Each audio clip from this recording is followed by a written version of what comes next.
Okay, I'm going to call the meeting to order. Welcome to Monday, February the 5th, Council of the City of St. John. And we are going to start this evening with a land acknowledgement, and I'm going to hand that over to Councillor Harris to read that this evening. Councillor Harris?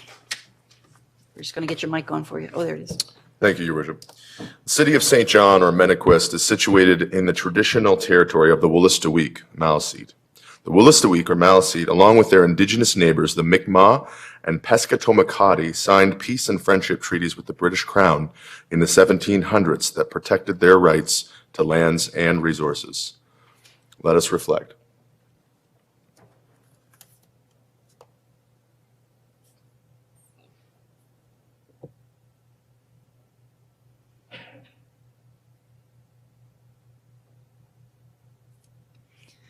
Okay, I'll ask everyone to please stand for the national anthem.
Okay, City Clerk, over to you. Next item. Thank you, Your Worship. Next item on the agenda, minutes of January 22nd, 2024. Minutes of January 22nd. Take a mover, Councillor Sullivan. Take a seconder, Councillor Radwan on the question. All in favor? Opposed? Motion carried. Next item, City Clerk. Next, we have the approval of the agenda, and there is one addition that comes from Committee of the Whole. It's item 17.1, and the title of this would be Access License Agreement with St. John Energy. License. Okay, I'll take a motion to approve the agenda. Councillor Sullivan. Councillor Sullivan. Councillor Harris on the question. All in favor? Opposed? Motion carried. Next item, City Clerk. Next is disclosures of conflict of interest, if we have any. Conflict of interest. Not seeing any. Next item, City Clerk. Next is the consent agenda. Oh, the consent agenda. I don't have the deputy here to read the consent agenda. Councillor. Let's get the light on. Councillor Harris. I was just going to move 5.4 removed from the consent agenda for broader discussion. Oh, okay. We'll but I will also move 5.1 through 5.3 if you would like that, Your Worship. Yes, that's perfect. I'll take a seconder on that. Councillor Sullivan. So we're removing 5.4, and that'll go to? That becomes 14.1, Your Worship. 14.1. Okay. 5.4. All right, so on the question, all in favor? Opposed? Motion carried. Next item, City Clerk. Next is item 6, members' comments. Members' comments. Councillor Lowe, over to you. In January, the Amalgamated Transit Union Local 1182 and St. John Transit reached a tentative agreement, which last night, Sunday night, the mechanics and bus drivers ratified, and this morning the commission ratified. It's a 5-year agreement, 1 year retroactive, so it's 4 live years in the future. So I congratulate both of them. Yes, I'll echo that. Congratulations. Councillor Ogden, over to you. To congratulate the employees of the City of St. John for a fabulous Winterfest on Saturday. People were complaining that it wasn't cold enough. That was solved that day. There was lots of ice. And I met one family from a place. They made me guess where they were from. They were from Casablanca, and they said, "Do you know much about it?" And I said, "It's a movie." But it's they're here, and they were over 4 million people, and they said, "We just love this park." And anyway, but the staff just did an amazing job. There are everything's going on there that's possible, and it was packed. I was there the whole time, and people came throughout the whole day, and large number of newcomers and a large number of children. And so I just want to congratulate the staff on doing such a good job. Thank you, Councillor. And Winterfest will go on until I think it's mid-March. I think we've got 6 weeks. Oh, of yes, there's Winterfest. other weekends, other communities. I should have said that. Yeah. Thank you. Thank you. Councillor Hickey, over to you.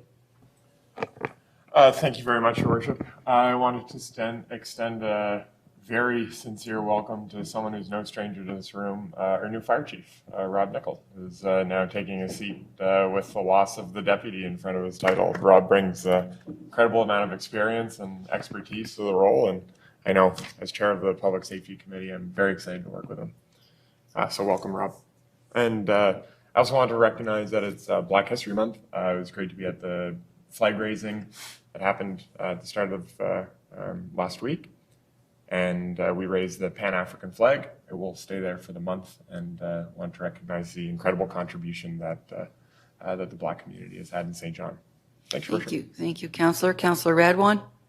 Thank you, Mayor. I also wanted to recognize the Black History Month is this month, and Prude actually has a list of events that are going to be taking place throughout the month on their Facebook page and their website, if you want to take a look at it.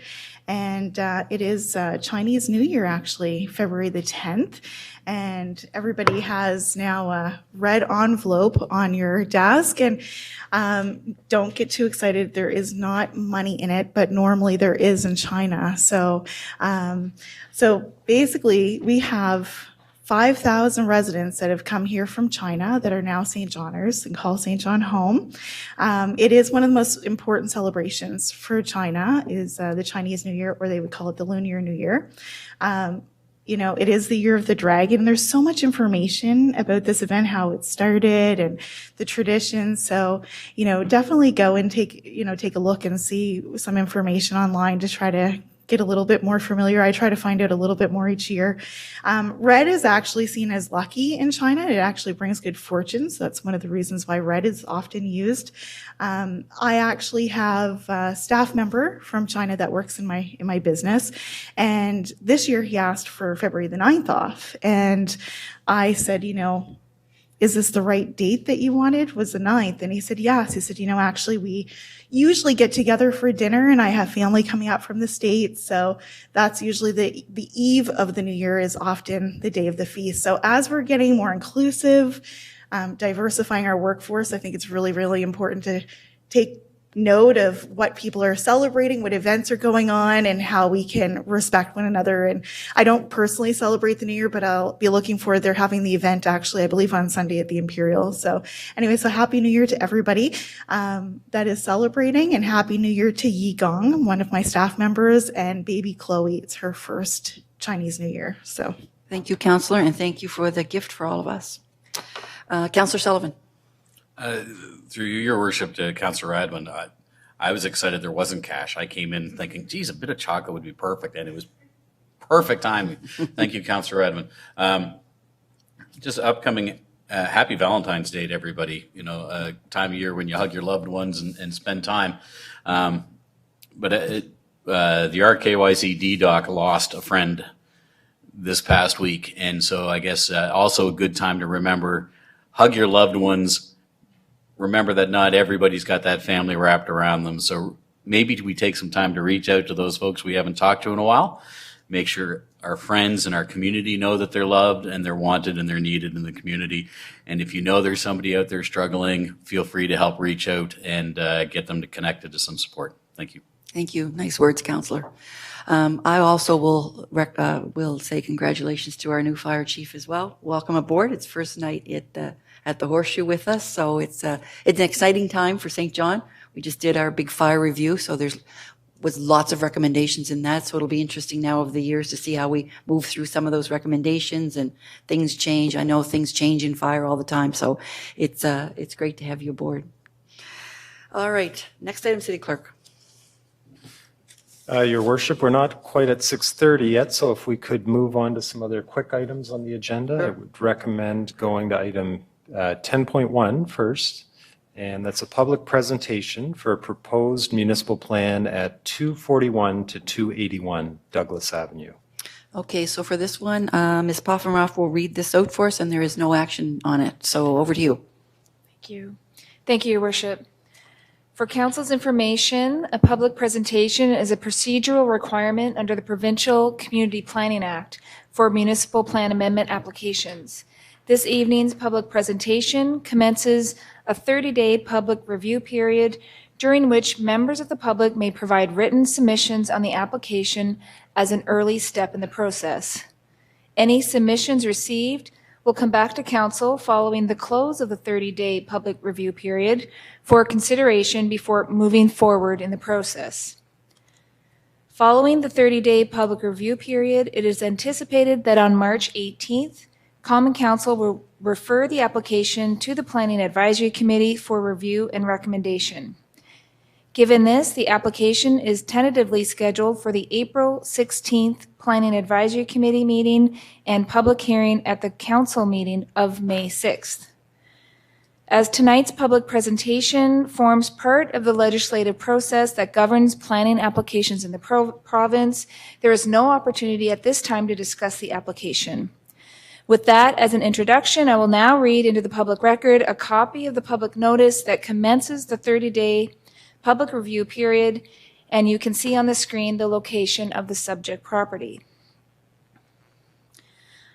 Public notice is hereby given that the Common Council of the City of St. John intends to consider an amendment to the Municipal Development Plan that would, 1, redesignate on Schedule A of the Municipal Development Plan land having an approximate area of 584.42 square meters, located at 241 Douglas Avenue, also identified as PID 00379-230, from stable area and park and natural area to stable area.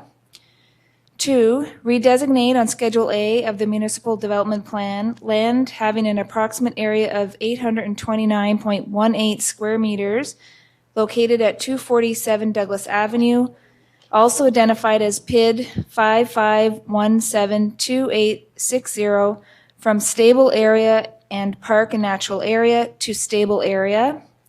3, redesignate on Schedule A of the Municipal Development Plan land having an approximate area of 960.21 square meters, located at 249 Douglas Avenue, also identified as PID 00379-255, from stable area and park and natural area to stable area. 4, redesignate on Schedule A of the Municipal Development Plan land having an approximate area of 16,773.37 square meters, located at PID 00377-937, from stable area and park and natural area to stable area. 5, redesignate on Schedule A of the Municipal Development Plan land having an approximate area of 694 square meters, located at 281 Douglas Avenue, also identified as a portion of PID 55222-129, from park and natural area to stable area.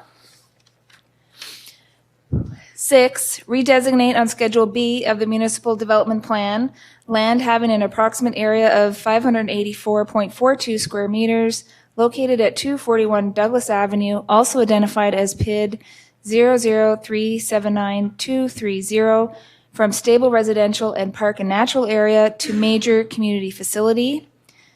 7, redesignate on Schedule B of the Municipal Development Plan land having an approximate area of 829.18 square meters located at 247 Douglas Avenue, also identified as PID 55172860, from stable residential and park and natural area to major community facility.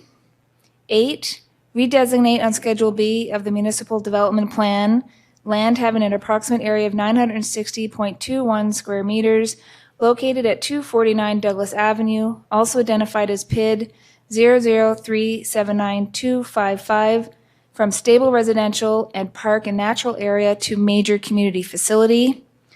9, redesignate on Schedule B of the Municipal Development Plan land having an approximate area of 115.88 square meters located at 255 Douglas Avenue, also identified as PID 55222012, from stable residential to major community facility.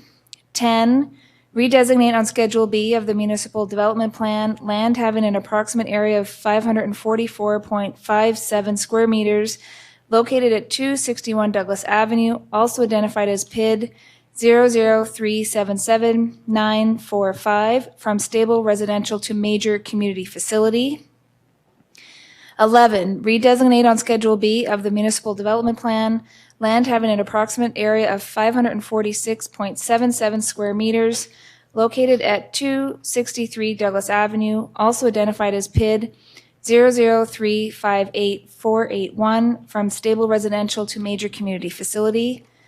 12, redesignate on Schedule B of the Municipal Development Plan land having an approximate area of 16,773.37 square meters located at PID 003779937, from stable residential, park and natural area, and major community facility to major community facility. And 13, redesignate on Schedule B of the Municipal Development Plan land having an approximate area of 694 square meters located at 281 Douglas Avenue, also identified as a portion of PID 552222129, from park and natural area to major community facility as illustrated. The reason for the change is to permit expansion of the New Brunswick Museum. Written objections to the proposed amendment may be made to Council by March 6th, and inquiries may be made to the Office of the City Clerk or Growth and Community Services in City Hall between 8:30 and 6 p.m. Monday through Thursday. Thank you, Your Worship. Thank you. Okay, City Clerk, next item. We still have about 2 minutes to go, Your Worship, so I'd recommend Council deal with the item coming from Committee of the Whole, and I have a copy of the resolution Okay. for that. And so the resolution would read that the city enter into an access license agreement in the form as presented to Committee of the Whole at its meeting held on February 5th, 2024, with the Power Commission of the City of St. John Energy, for access to city-owned lands identified as PIDs 51771, 331330, and 550-58945, and that the mayor and clerk be authorized to sign the said access license agreement and any other documents ancillary thereto. Okay, I'll take a mover and a seconder on that. Councillor Radwan and Councillor Harris on the question. All in favor? Opposed? Motion carried. Okay, City Clerk, next item.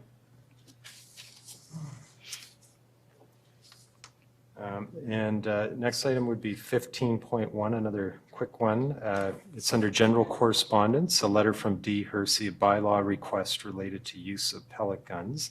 And there's a recommendation to refer this matter to the CAO for review and appropriate follow-up. Okay, I'll take, can I get the motion on the floor? Councillor Sullivan and Councillor Hickey. Councillor Radwan, over to you for your question.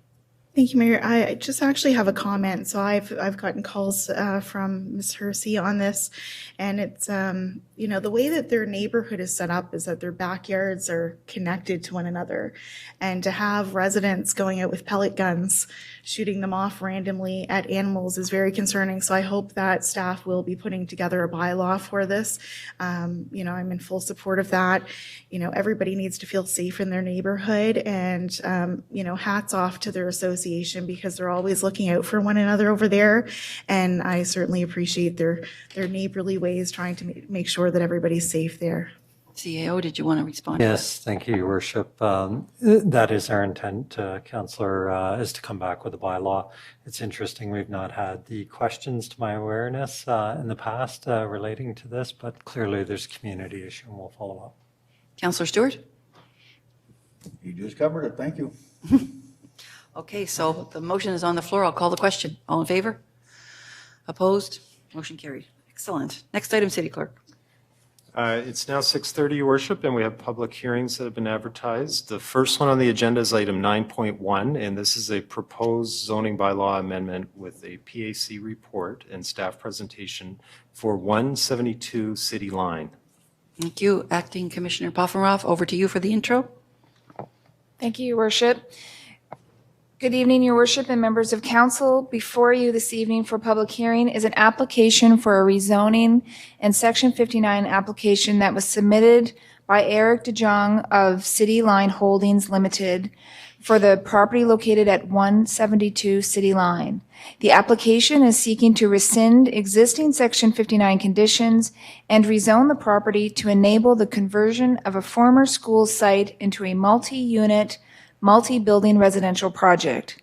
The application has been evaluated by staff and the Planning Advisory Committee, and included in your package is the recommendations to rescind the existing Section 59 conditions and to rezone the property. And now I'll turn it over to Yeva Matson, the planner, on the file for the staff presentation. Eva, over to you. Thank you. Thank you, and good evening, Your Worship and Council. So as said, this is a proposal for rezoning and Section 59 amendment at 172 City Line. So the site and the existing building are currently zoned integrated development with some strict Section 59 conditions limiting it to the proposal presented during the previous rezoning in 2016. The new application would like to rezone to accommodate only residential development. This would include approximately 37 units in the existing building and a future phase, some townhouses fronting along Lancaster Street. This would include the new parking, landscaping, new access, and some better screening between the neighbors. The subject site is located on the west side of St. John, fronting on City Line, St. John Street, and Lancaster Street. The existing building does face the City Line frontage, and the proposed townhouses would face the Lancaster Street. The site itself contains the existing St. Pat's School, which would be converted into residential. The applicant is proposing minimal changes to the exterior.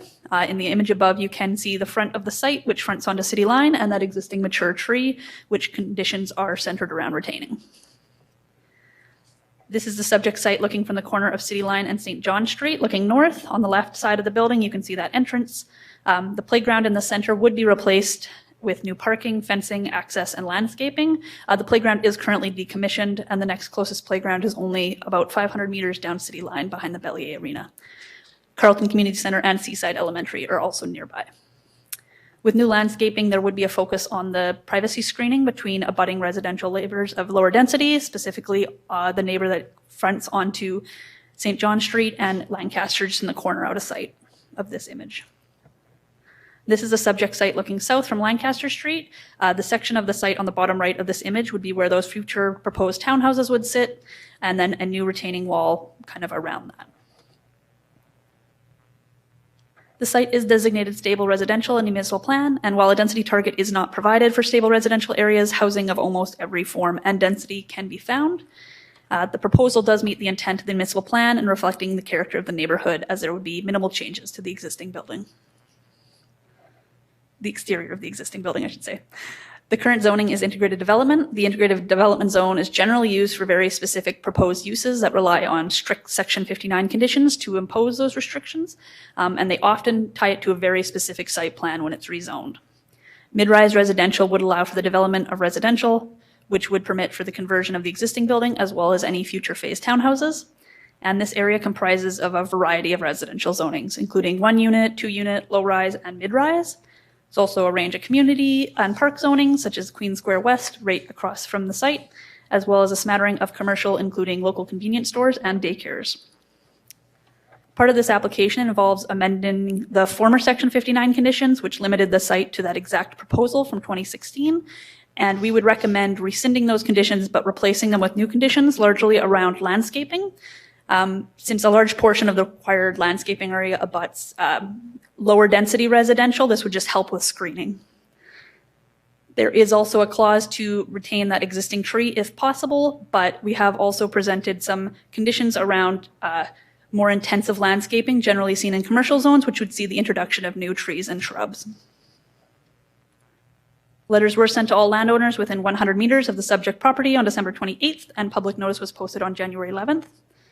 And PAC and staff are in alignment to rezone the site to mid-rise residential with Section 59 conditions. Thank you. Thank you. So I will open the public hearing, and I'll ask if there's anyone here who would like to speak against the application. I'll ask again if there's anyone here who would like to speak against the application. And I'll ask for the third time if there's anyone here who would like to speak against the application.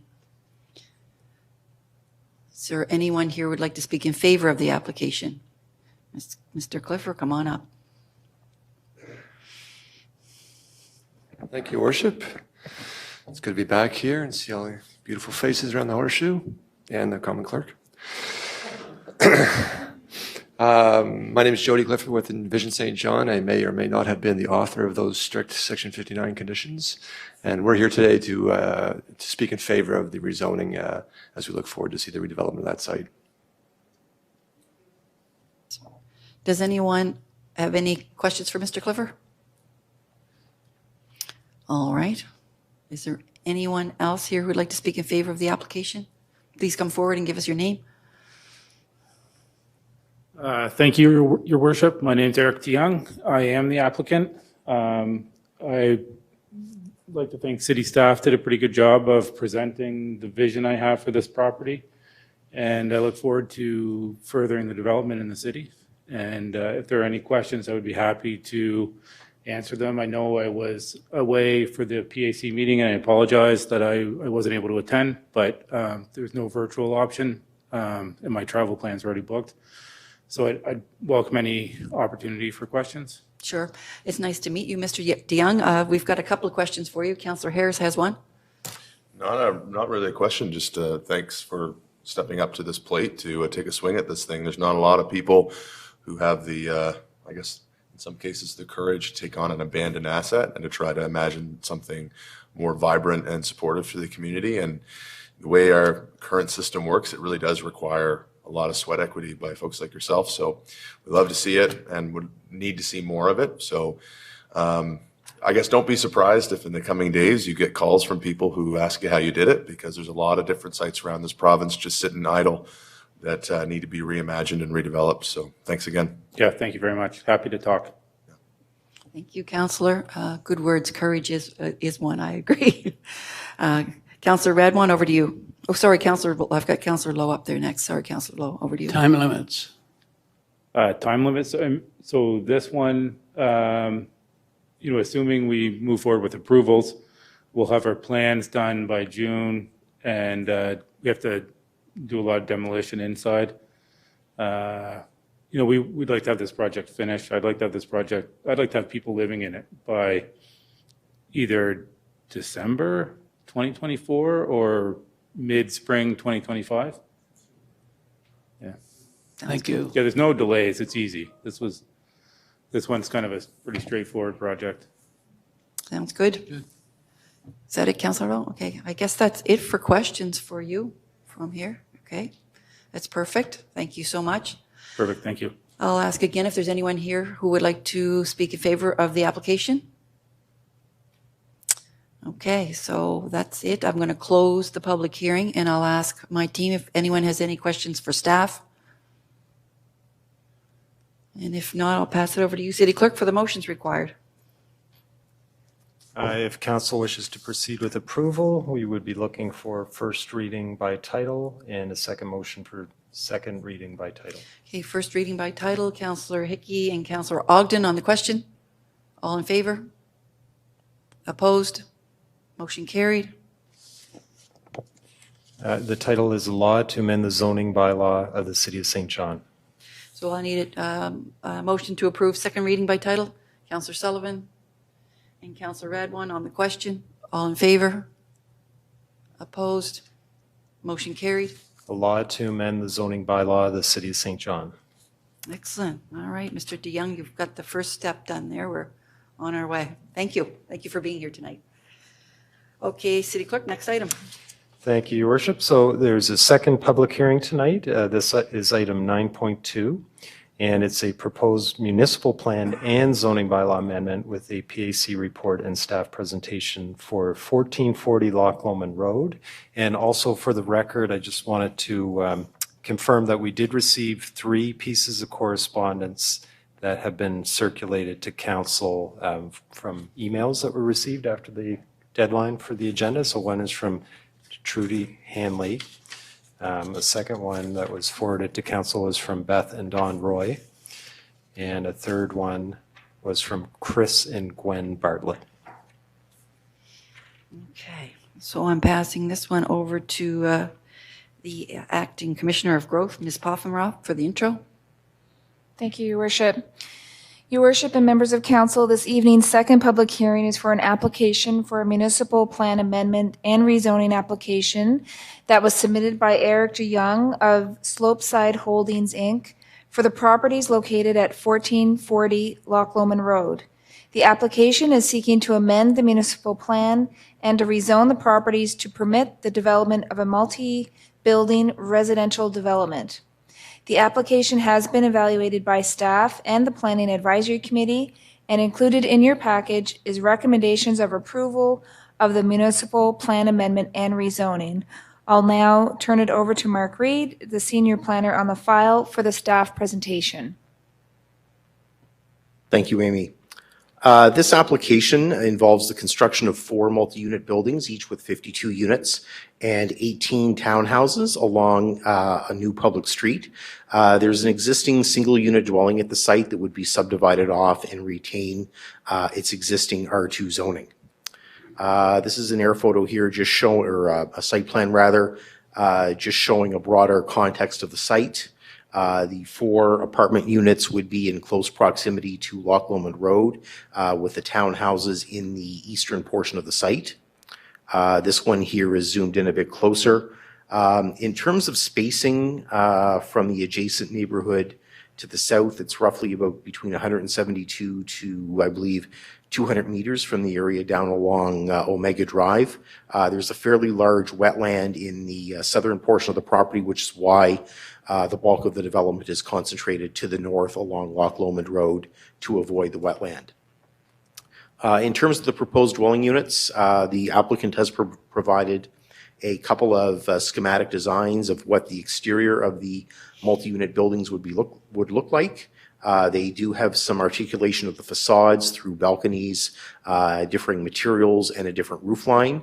There's another one here that does not have the large prominent entrance as well. The townhouse units would be a 3-story. He has provided renderings of a townhouse concept within the application as well. Site location itself, it's an undeveloped site on the south side of Loch Lomond Road, generally south of the Bonaccord neighborhood. There's a large, you can see here, the large wet area in the treed area, forested wetland on the site. Little River also passes through the site as well, basically through that wetland area. Site and neighborhood, this is a view here along Loch Lomond Road of the site frontage. There is a bit of a drop there from Loch Lomond Road, probably about a meter or 2, and then the site slopes to the back towards Little River and the wetland. This is a view looking towards the east. The existing XTR convenience store and gas bar is the white building off to the left of the photo. In terms of the municipal plan, the bulk of the site is designated stable residential. However, the eastern piece is designated urban reserve. So that eastern piece requires a municipal plan designation to bring the urban reserve into the stable residential. Staff are of the opinion that the development aligns with the municipal plan as it's located along an arterial road, which is an area that we expect to see higher density residential development. There's quite a generous separation from the adjacent low density area to the south, between 175 to 220 meters. The proposed density and building forms are equivalent to what exists in the area, both today and the ones that have recently been approved by council on the opposite side of Loch Lomond Road, with the application at 1429 Loch Lomond Road. Our colleagues in St. John Water have reviewed it. There's adequate servicing capacity for water and sewer, and the applicant has also conducted a traffic impact study, which has been reviewed by Public Works and Transportation. This study found that post-development traffic operations with the development will be similar to those that would occur in the future without the development. So there's not a huge impact on traffic operations from the development. It also, based on this, staff are of the opinion it conforms to the municipal plan, and it also conforms to the recently released provincial statements of public interest that came out last year as well, that we now assess municipal plans against. In terms of zoning, the eastern portion of the site, or the western portion rather, is zoned R2, with the eastern portion zoned urban reserve, or future development rather. The eastern and western parcels would both require a rezoning from R2 and FD to mid-rise residential.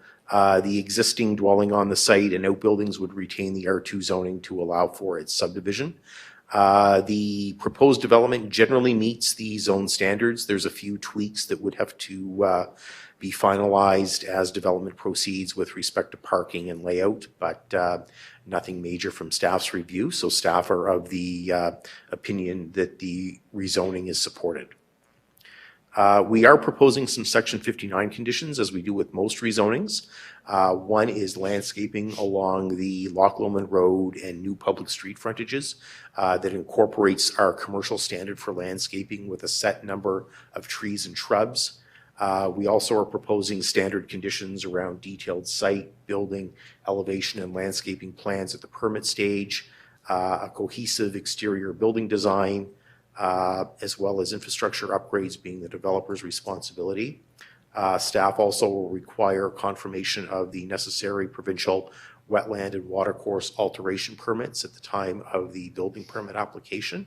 And the only non-standard application that we're recommending, based on a review of the traffic study and consultation with our colleagues in Public Works and Transportation, is that the installation of a new crosswalk at the intersection of Loch Lomond Road and the new public street be at the developer's cost. With respect to the subdivision, we're recommending the necessary council assents with respect to the new public street, any necessary local government services easements for underground infrastructure, the acceptance of money in lieu of lands for public purposes, and PAC also granted a variance with respect to relieving the developer from providing any land associated with pedestrian walkways. In terms of engagement, letters went out to landowners within 100 meters of the site in late December, and on January 11th, we posted a notice of tonight's public hearing on the city's website. Notice of the public presentation of the plan, which you saw here tonight for the museum property, was also involved on this project. That was posted on the city's website on October 17th of last year. At the PAC meeting, there were no speakers at the meeting. The committee did receive 5 letters, 2 of which included letters received during the 30-day comment period for the municipal plan amendment. And as Mr. Taylor indicated here tonight, there were some additional letters that had come in from area residents over the weekend. Staff's recommendation with respect to the development is to amend the municipal plan and rezone the site and impose the recommended Section 59 conditions, as well as the necessary council assents. As mentioned before, PAC did approve a variance relieving the developer from the provision of pedestrian walkways along the cul-de-sac and wetland. PAC's recommendation was the staff recommendation with an amendment that Common Council, based on the outcome of the public hearing, potentially impose a time limit on the completion of the development as an additional Section 59 condition to those recommended by staff. We note staff do not concur with the proposed amendment from PAC and do not see the requirement for a time limit or a sunset clause. Thank you. Thank you, Mr. Reid. Okay, I'm going to open the public hearing, and I will call for anyone who would like to speak against the project. If there's anyone here who would like to speak against the proposal.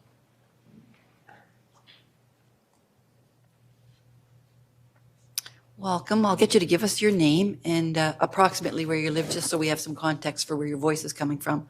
Sure. My name is Seamus Hanley. I live at on Old Lake Trail, just up from this, just up past Gedong Street there. It's nearby. Okay. Good evening. I'm here tonight to speak against the proposed development for 1440 Loch Lomond Road. As we heard, the construction of these buildings will require a further change to the municipal plan that uses urban reserve land to allow zonings for 4-story apartment buildings. Last year, another developer managed to get zoning density increased on a lot directly across the street from this one. Originally, it was decided that he would construct 2 3-story buildings. However, the developer came back a year later requesting another 40% increase in the density above its original proposal, and this was approved by council. Now, 2 months later, another developer is here asking to build 4 52-unit buildings. This is another 200 units on top of the 80 that will be going in directly across the street at the same time. I can just imagine the effect this will have on the already standstill traffic that occurs every weekday morning on Loch Lomond Road. And I find it pretty amazing that these traffic studies keep saying that there's no issue here and that everything is good with traffic. I realize the justification for this may be the need for more access to housing and affordable housing. But will this development address this need? We saw the previous developer include affordable housing in his initial proposal, only to leave it out later on, showing that it's likely not going to happen. Will this development have the same outcome? Will affordable housing be used again in a way to get this development past council and then no longer be mentioned and forgotten about when the units are rented? Over the past 5 years, only a small percentage of new apartments have met the affordable housing criteria. Instead, the city, I think, should be looking at building more housing units that people can own. House prices are very high now because demand is higher than supply. There are more people that want to own a house than there are houses for sale. Apartments are a temporary solution for the majority of young people only because home ownership is not financially possible or available. The goal is to have a place of their own. Their goal is to have a place of their own, to raise families, build wealth, and be financially stable, instead of paying rent to a landlord every month. The problem is that there are not enough houses available to purchase. Building more and more apartments instead of homes only makes this problem worse. Do we really want St. John to be another city where home ownership is not available or attainable, and where young people and newcomers have to look elsewhere to have a place of their own? Thank you. Thank you, Mr. Hanley. Does anyone have any questions for Mr. Hanley? Okay, not seeing any. Not at all. Okay. Oh, sorry, Councillor Stewart, over to you. Hi. Mr. Hanley, would you agree that this is pretty prime area out there for development overall? Oh, for sure. Right. Would you also agree that the city needs to build that or have that growth sometimes at the expense of the privacy and the solitude, I guess, the peace and quiet of neighbors that have been there a long time? But if we're going to grow as a city, don't we need to have all kinds of development, apartments included? We do, for sure. But that has to be done in a way that makes sense. I don't think with the 80 units going across the street that already been increased by 40% from the original proposal, and another 200 directly across the street from this, I don't think it makes sense. I think the area should be developed, but not everything has to be an apartment building. And I think that's blindly obvious when you look at all our assessments that went up last year. House prices are going up because more people want houses and they don't have them to buy. And this doesn't help that. A lot of these proposals come with townhouses that might get built later on, but Is that going to happen, or is that just going to be another visit by the developer saying, you know what, I think I'd rather build more apartments? So I think it should be a mix, but I don't think it's a mix right now. I think it's mostly apartment buildings and heavily weighted that. And I think that if you're going to attract the future of this city, young people, you know, not everybody's a retiree. I know apartment buildings are popular with a certain segment, maybe myself in a few years, but the future of the city is young people and young families. They're going to want to own houses, whether it's small or it's big. They're going to want affordable housing, not to be in an apartment for 20 years paying rent to a landlord. And I don't think too many developments like this help that. Thank you, Sam. Okay, thank you very much. All right, I'll ask again if there's anyone here who would like to speak against the proposal.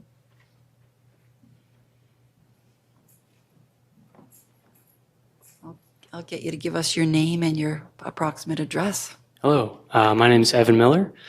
I live on Douglas Avenue near the museum. Thanks, Seamus, for speaking out against that. I came here today to speak to you guys about snow clearing practices and walkability in the city, but I felt like this is a good example of some things that we are doing wrong as a city that we could improve upon.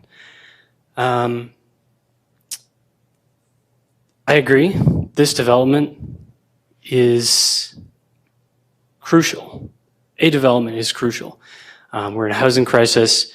We need to densify our city to accommodate the demand and to reduce sprawl and the costs that incurs on the city. However, this development does not consider any responsible form-based codes that this city probably has not implemented.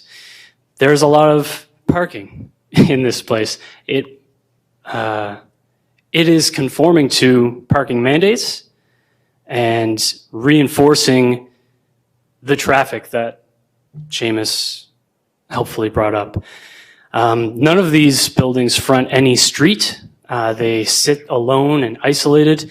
They are not part of the community. There are seemingly no doors fronting any streets, so everybody here is going to drive. That side of Loch Lomond Road, there's no sidewalk. So everybody who lives there, of course, they need to use that pedestrian crossing that you'll put in. The parking lots, they take up a lot of space. They are impermeable, and there are wetlands just below it. If I'm not proposing that we amend parking mandates now, but this is just a really good example of the unsustainability that a lot of our codes have right now. Thank you. Thank you, Mr. Miller. Does anyone have any questions for Mr. Miller? Okay, not seeing any. Thank you for being here this evening. Oh, sorry, there is a question. Councillor Harris has one for you. Not a question, just a comment, and that is that I agree that the comments, not necessarily on this being a good project, but on the unsustainability of our codes. So I don't know if you've seen recently, but the city did get some money to do a bit more of a deep dive and reform a lot of our codes. But as we've seen around this table for the past 3 years, unfortunately, our codes cannot keep up with or our reforms have not been able to keep up with the pace of business and the changes that we need. So, I mean, on one hand, you're absolutely right. We're 5 years behind on some of these things, getting them done. On the other hand, there's no way we could have predicted in 2019 that we'd be sitting in this position. Maybe some of us did, maybe they didn't, but I just wanted to recognize that because I think you're paying attention to the right things, and I think you're right on that. And thanks for coming and sharing with us tonight. Thank you. Councillor Hickey? Thanks very much, Your Worship. I'll disclose that Evan and I grew up playing on his street on Rocky Terrace as kids, and there's an example of great street road frontage in a very comfortable, walkable neighborhood. But I just say to your point, Evan, with part of the funding that Brent referenced in the Housing Accelerator funding, we had endorsed the top 10 best practices of the new Housing Accelerator funding. So it champions a lot of new changes to our bylaws and to our codes that are going to bring up some, I think, pretty important conversations for us to have. And I just asked, can you elaborate a little bit more on what you meant by form-based codes? Yeah, for sure. So these buildings, I can't see exactly what they look like, but they kind of stand alone. The main entrances to the buildings are on parking lots. So of course, people's relationship between their home and their community is going to be through their car. That's a big one. If there are doors on the street front, people are more likely to interact with the street, be a part of the community. That encourages walking, active transportation, public transportation. Right now, they're just islands. So of course, people are going to drive because they live in an island. Form-based codes also recognize character of a neighborhood so that the buildings sort of interact with other properties and create more of a sense of place.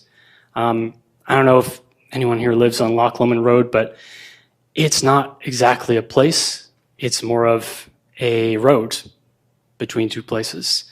So if you want to encourage a greater sense of community, you want to pay more attention to the design of buildings.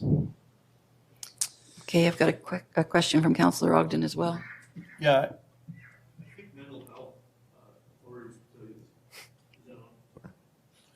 I think mental health authorities will tell you the same thing, is that the way we're building cities and the way we're building our architecture is that people are not connecting anymore.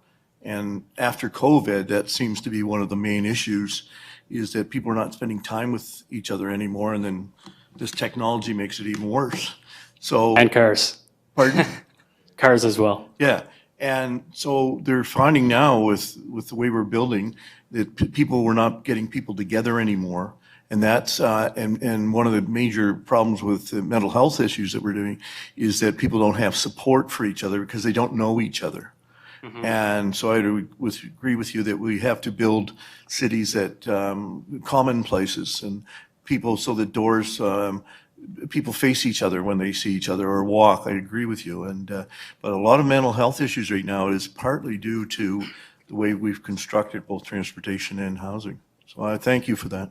I completely agree. We need to design for people and not automobiles. Thank you, Mr. Miller. The grid is coming back for the design of neighborhoods. Thank you for being here this evening. Okay. Thank you for hearing me. Yeah, our pleasure. I'll ask again if there's anyone else who would like to speak against the proposal. Please come forward.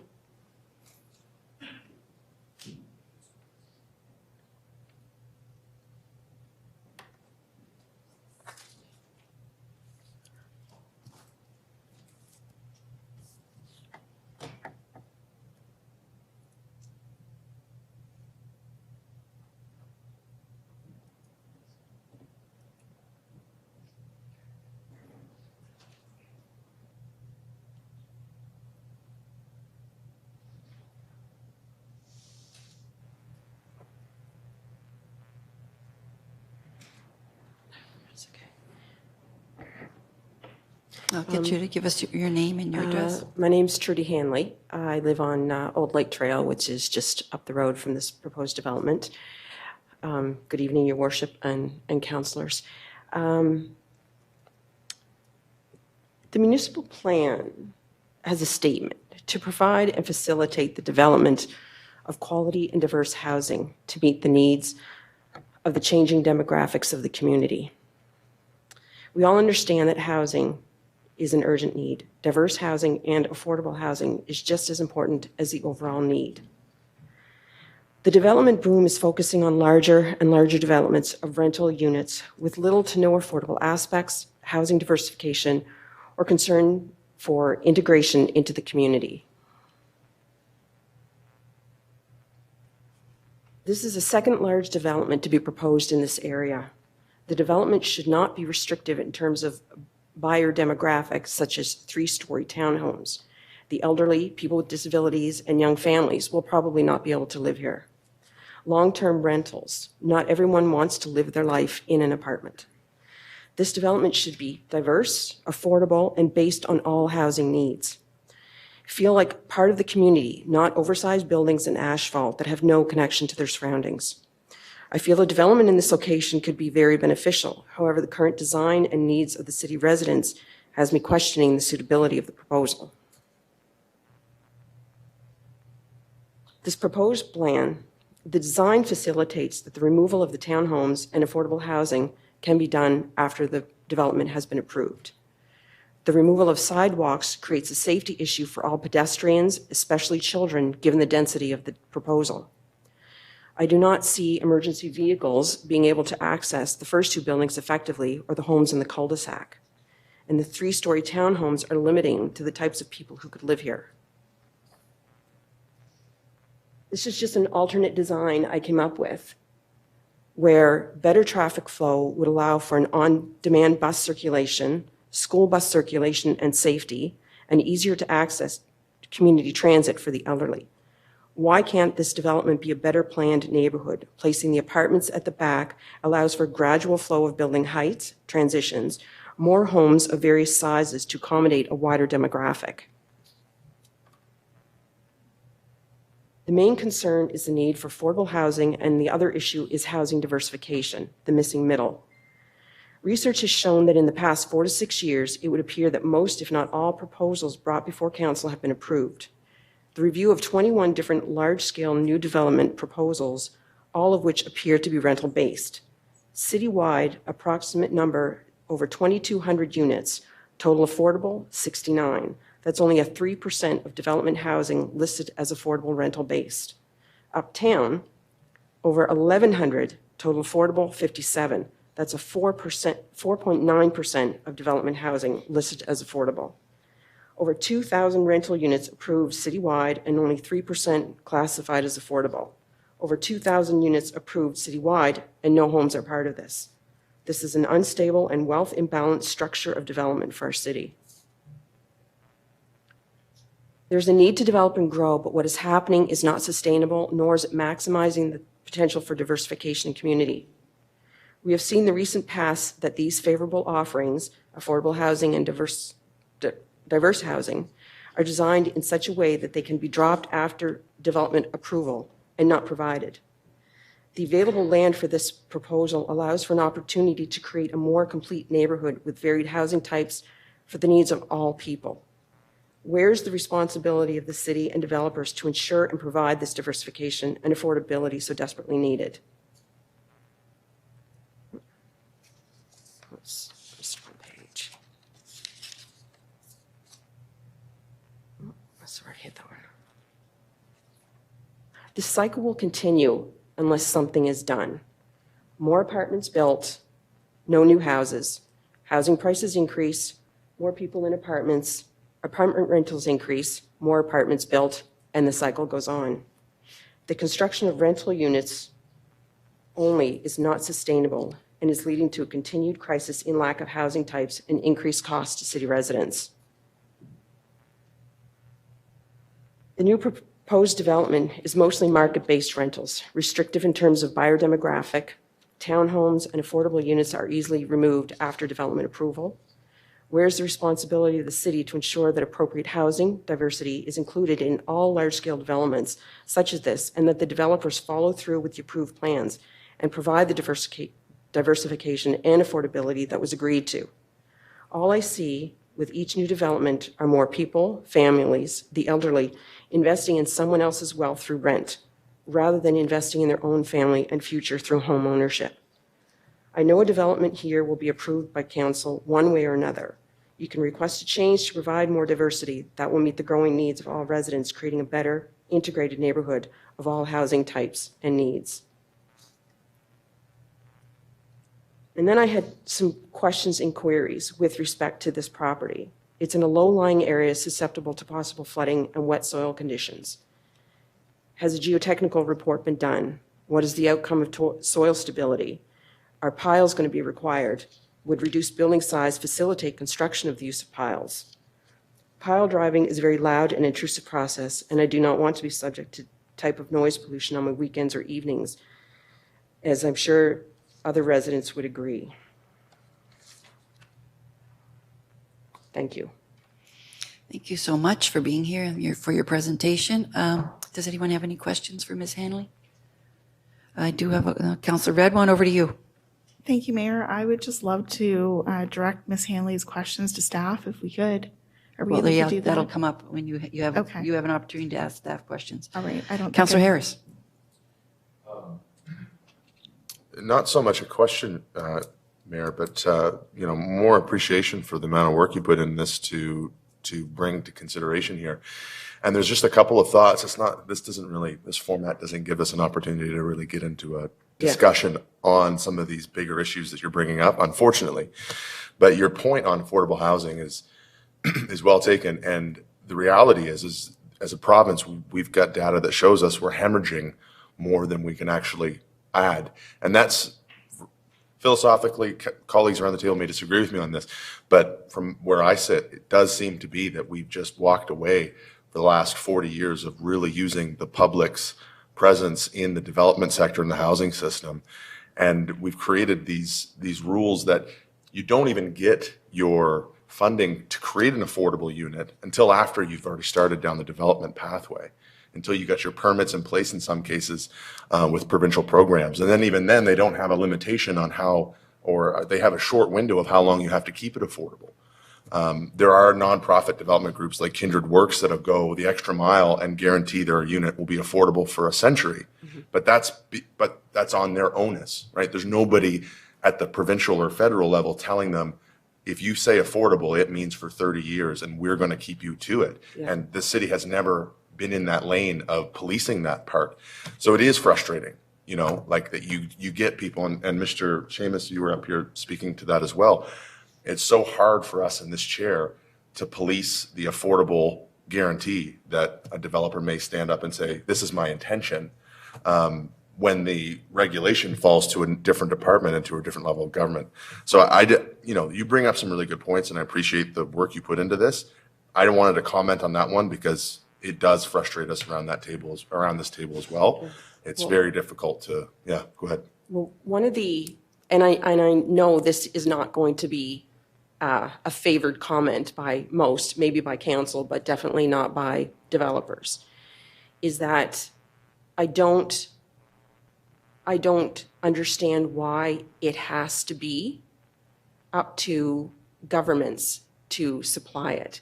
If you have apartment buildings, if you have over 200 units, can you not just provide 5, 6, 7 at reasonable rents? Why does it have to be government funded? Why can't it just be, we've got 200 units, we can take 5 and reduce the cost, and now they're affordable? Because we need to have responsible developers to do that. And there's nothing that anybody is willing to do to a private interest to guarantee that outcome. But you're absolutely right. There's no reason. And unfortunately, we can't peek behind the curtain of a lot of these developers to see what are their profit margins on their units. When they say they can't do it because the margins don't work, how do we prove it? So it's very difficult. But it's all very good points. So, but I'm sure that there must be some kind of bylaws or stipulations that the city could put into their municipal plan or their bylaw developments to say, if you want to build here, you want to put in 200 units, you need to make 5 of them affordable. Yeah, that would be inclusionary zoning. Yeah. And I don't see why that can't be done. Okay.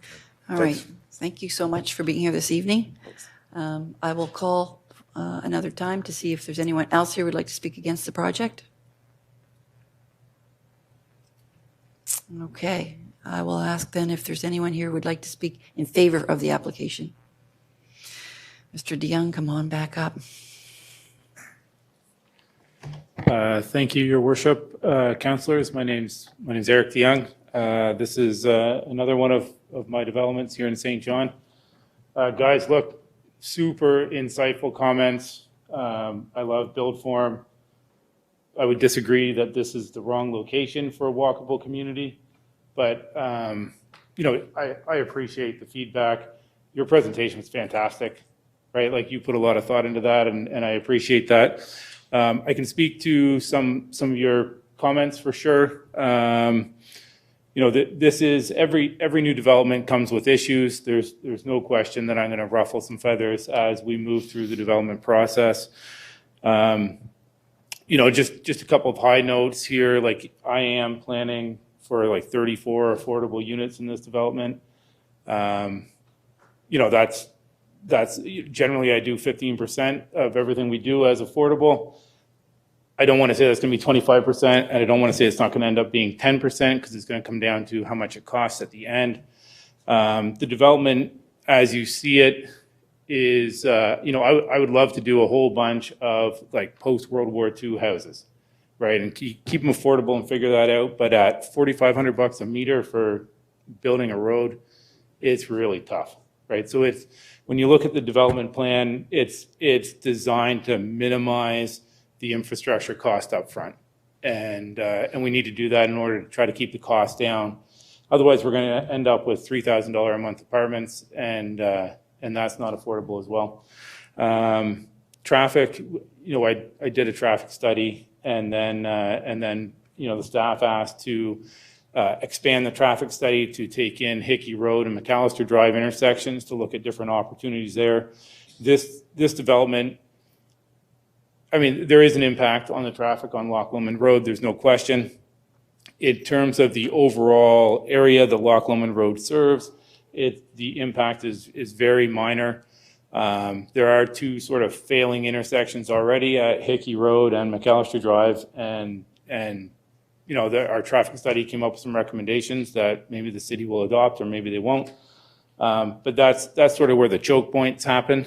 You know, the development itself, overall, if you know, there's a traffic problem now. If you don't develop, there's still a traffic problem. Geotechnical report, yes, we did one. Strip footings are fine. So there's no piles. We're not driving any piles. If I had to drive piles, I wouldn't do the development. It's too expensive. Just trying to think of what else to run down through. But you know, we try to be reasonable with our developments. We try to create a sense of community within the development as well. And I know I don't have public street facing entrances off of Loch Lomond Road because we're building a new private entrance. Our amenities in the building are designed to draw the residents together. So we have common rooms, we have a gym, we do community events in all my buildings. We have outdoor, we'll do an outdoor walkway. We build community gardens outside so the residents can have a raised garden bed. We fence that in, put up tea lights. It's a really nice gathering place for our residents all summer long. They go out there, they work on their gardens, they have a glass of wine. It's pretty fun. But I would agree that, you know, in a more urban setting, this is the wrong design. And I have a ton of parking because the residents will want a lot of parking. I would love to not have so much parking. It's expensive, but I build to the customers. So it's tricky to get away from that, right? It's like a chicken and the egg thing. You know, if you have an uptown site like the St. Vincent's project, that's, you know, I don't need a ton of parking there, right? It's a much more walkable neighborhood. This one, unfortunately, is not, and public transportation in New Brunswick is not where it is in other municipalities. Any questions? Guys, I'd be happy to answer questions, happy to talk. I do have a question for you. Councillor Sullivan has one. Thank you. Thanks, Your Worship, through you. Welcome to St. John. We need more developers coming in. So I understand that you're new to this market and have a couple of projects on the docket, and that PAC took place in a snowstorm and you were away, so we didn't have opportunity to get feedback. Do you have a question about timing? Your Sure. planned timing with this. And my second question is, for those who don't know you because you're new and are concerned about timing and quality, can you give us some examples of projects you have finished when you talk about your buildings have these amenities. Can you describe a few projects that you've got so that we can kind of visualize the work that you do? Sure. I mean, we finished a building, a 97 unit in Charlottetown. We started out with a COVID building. We did a couple in Moncton, 3 in Riverview, 1 in Moncton proper, the last 3 years. How big would those be? Like 101 units, 72, 66. Okay, thank you. And timing? It takes like 18 months to 2 years to build a building. You can do multiple buildings at the same time, right? Like it comes down to kind of capacity and financing. And, but yeah, it's you don't want to, I mean, it's expensive to languish a project, right? You want to move through as fast as you can and start moving out of the construction phase and into the income generating phase. So knowing your capacity and financing, and we're in the middle of winter, when would you plan to start digging the hole? Here, so, you know, when you look at the timeline, like the zoning process will be wrapped up maybe in April or May. There'd be 4 months after that for plans. Then there's financing. Like it would be a spring 2025 project to get started. Okay, thank you. Yeah. Thank you. Councillor Radwan, over to you. Thank you, Mayor, through you, Mr. Dion. Thanks for being here. It's really helpful to be able to ask you the questions. So, couple of questions. I'm just wondering, first of all, if you normally have your own staff manage the buildings after they're built. So depends. Mm-hmm. So when this project's complete, when the development's built out, yes. In the interim, there wouldn't be enough. I'm going to call it like operational mass in this one area to like when we have call it 3 projects finished. Yes, it'll be our own staff. Okay. In the interim, it'll be third-party property management. You spoke about how, I'm just hoping that you can help me understand. You spoke about how the neighborhood was not walkable. Do you mean to like malls and banks and such? Like or you look at like walkable amenities. So there, you know, social gathering places or grocery stores. Like there's like you're walking a long ways before you even get, other than the XTR convenience store. There's, you know, Tim Hortons is like 1.5 kilometers away or 2 kilometers away. That's sort of the next spot you're going to get to, and then yeah, it's a long walk to the mall. Sure. Yeah. No, I get that. I mean, there's just so many people walking around Lakewood Heights with their dogs and just going for walks. So I just wanted to. Oh no, absolutely. Like recreational walking is 100%. That's easy, and we support that, and we'll build a trail around the development. There's some pretty neat natural features around the little river there, and my experience has been that Department of the Environment is pro building trails in wetlands. Mm-hmm. So my other question is, and I mean, I know that you did a traffic study, but when I think about how big this project is, and when I think about first thing in the morning, people trying to leave the site where your buildings would be and get onto Loch Lomond Road, going into town, say between 7 and 8 in the morning, I wonder how is that possible without a set of traffic lights? You know, the traffic study addresses that. And I don't remember, like, traffic studies they're very scientific and they're math-based. You know, when the development's built out, it's something like 37 vehicle trips at AM peak. And that creates, you know, 4 minutes of queuing inside of the development driveway. You know, the math is something like that. Right. Mm-hmm. So you're not going to be able to just drive out and drive into traffic. No, you have to wait for a break. And they've calculated that break to be, and it's in there. I can't remember exactly what it is, but it's not like a 25-minute wait to turn left. Yeah, I mean, right now it's pretty busy. We get a lot of people coming in from out of town going through the Loch Lomond arterial. So I understand how the neighbors have those concerns. And my only other question, if I can quickly, Mayor, I'm just wondering, when I look at these projects, I think, is there never a thought to actually building condos instead of apartments? Have you thought about that sort of business model? Oh, all the time. So condos, I mean, it's maybe not here though. Right? It's condos are tricky in New Brunswick. They would work a lot better if land prices were a lot higher. like the financial model behind it still doesn't work well when land is relatively cheap. If you're buying an acre of land for $700,000, well, then condo, you split that over a vertical space, and it makes more sense to sell condos, and you make your profit up front, whereas, apartments are a lot cheaper, and you make your profit over a longer period of time. That's sad. I know a lot of people are wanting home ownership, and a lot of people will buy condos, so that's kind of unfortunate to hear, but thank you. I appreciate it. Yeah, I would love to do condos. Bring up the topic of the housing crisis, which council's obviously very aware of it, and really this is challenged by the cost of development, the interest rates going up recently, and then lack of labor supply. So there aren't a lot of solutions coming out of that deep of a problem, and you'll find that density is going to be a solution that's coming forward to council again and again, because that's how developers find their path out in this environment. And certainly plan as should us contemplate more density. And the good news is the city's growing for the first time in how many decades. And the hard news is we have to accommodate the housing, not just at the lower end, but all throughout the housing spectrum. There's a challenge. We're under demand of about 1,200 units a year we need to produce because of our growth, and we're not coming near that number in terms of development. So it's not just one end, it's all the ends of the spectrum are kind of in need of new housing. And we congratulate Mr. DeYoung for his efforts today in both projects, and look forward to more in the future. Thank you. I don't see any questions, so we're good. I'll ask again if there's anyone here who would like to speak in favor of the project. Okay, I'll ask once more to be careful. Anyone here would like to speak in favor of the project?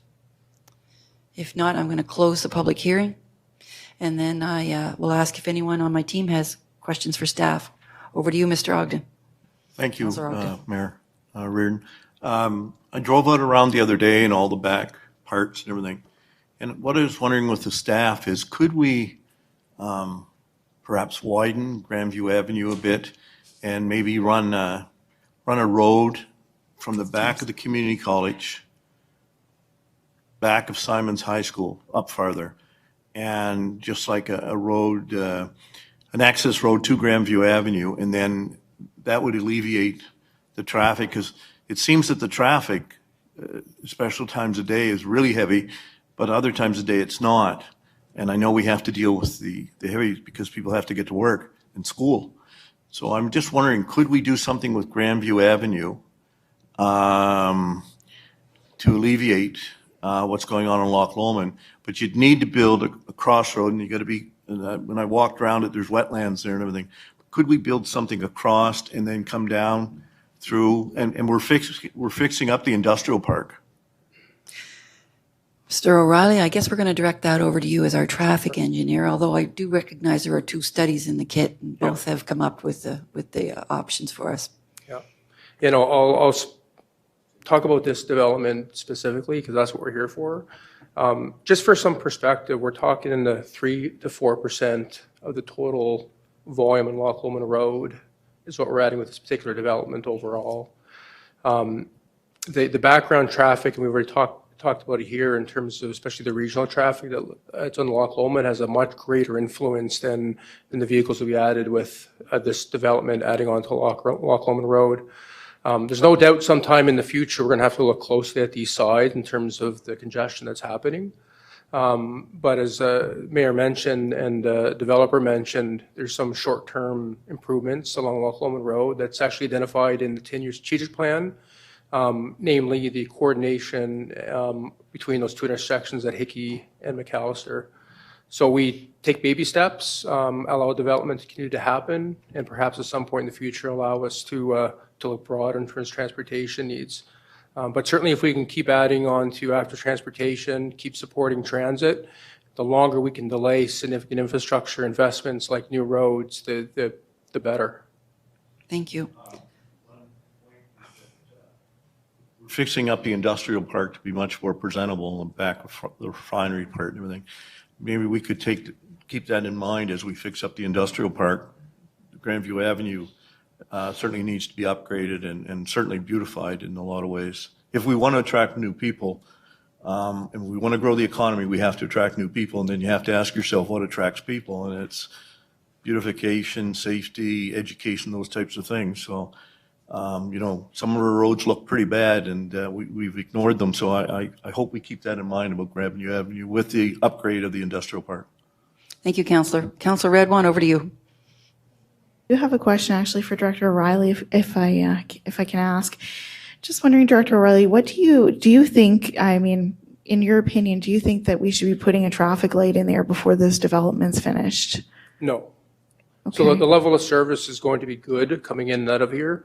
The biggest improvement at the intersection, which is recommended and the developer will implement, is a crosswalk. Because the sidewalk's on the other side of the street. But in terms of access coming in and out of there, there's no justification to put a set of traffic lights. Again, you look at some of the roads that are along Loch Lomond, Bonnecourt, et cetera, it's challenging sometimes coming out, but certainly no level of congestion coming out of this development that will warrant traffic lights. It's far below the warrant for them. Okay. Yeah. And I do have a question for Mr. Reid too, if I may. I was trying to get an idea of the setback. So basically the development is sitting on this property, and then you have a bunch of development that's in behind off of Hickey Road. I was trying to get an idea of how far away those buildings would be from those neighbors on the other side. Your worship, through you to the councillor, it's between 170 and about 220 meters, depending on the building. And that's measured from the rear property lines of those houses. I believe it's Omega is I guess it would be the next closest street to the south when you kind of come up through the wetland. There's Omega, I think Kappa. It's generally, depending on the building, it's between 170 to 220. Okay. And I know, of course, we have, I think there's one neighbor on the right side. If you're facing the property on the right side, Yep. How close would it be to their house? That one is fairly close, but they are the current property owners that are a party to the transaction. So Okay. there is buffering That's good. proposed in the application, and there is buffering required by the bylaw between those adjacent lower density residential areas and, internal parking areas for larger multi-unit developments. Perfect. And I mean, I'll be honest, Mayor, I wanted to mention that I've been driving past this empty lot of land for decades, and I keep thinking, why is nobody developing it?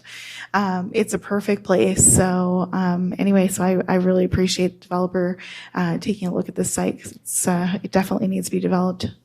Thank you. Councillor Sullivan, over to you.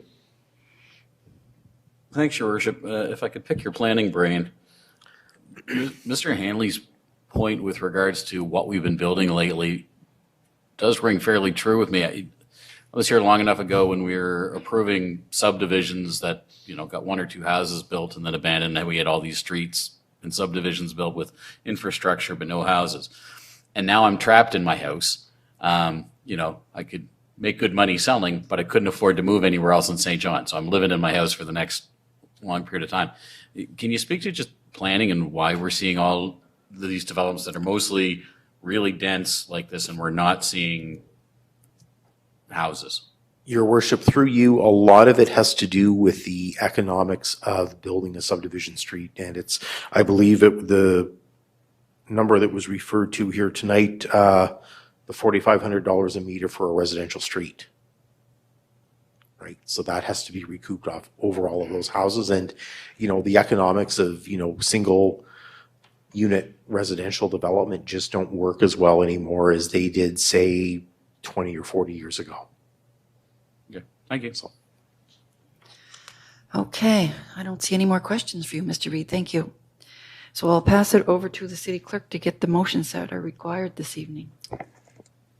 Thank you, Your Worship.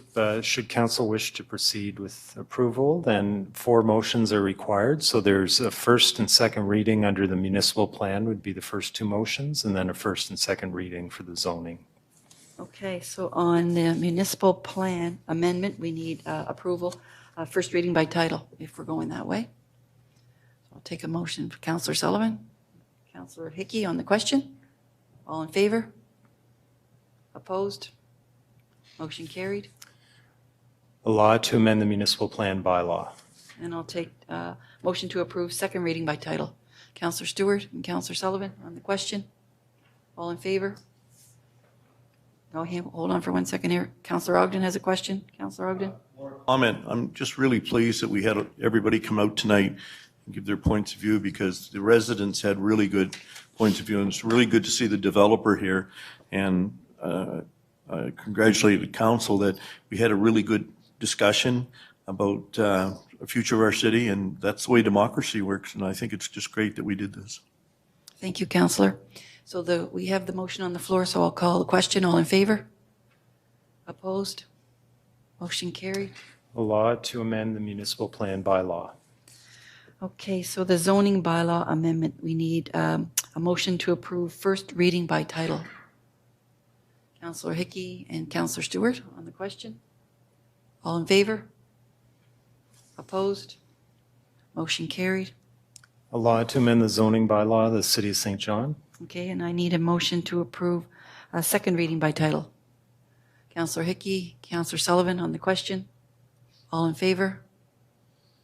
Opposed? Motion carried. A law to amend the zoning bylaw of the City of St. John. Okay, thank you very much. Yes, we did have a good discussion here tonight. Appreciate everyone coming out. Appreciate hearing all the perspectives. I thought it was very thoughtful, and truly appreciated your presentation as well. Okay, to the developer, that's the first step for you, and we'll see you again, I guess, in a couple of weeks maybe. All right, next item, City Clerk. Oh, sorry. Councillor Sullivan? Just before we move out of public hearings, I would like to just recognize, as he's sneaking out of the room, that our new chair of PAC, just elected this past month, is with us tonight. So Brad Mitchell is here. He's been with PAC for a couple of years now, and is our newly elected chair. So just for council and anyone else, so they recognize him. Thanks for being here, Chair Mitchell. Thank you, Mr. Mitchell, for being here. Appreciate that as well. Thank you.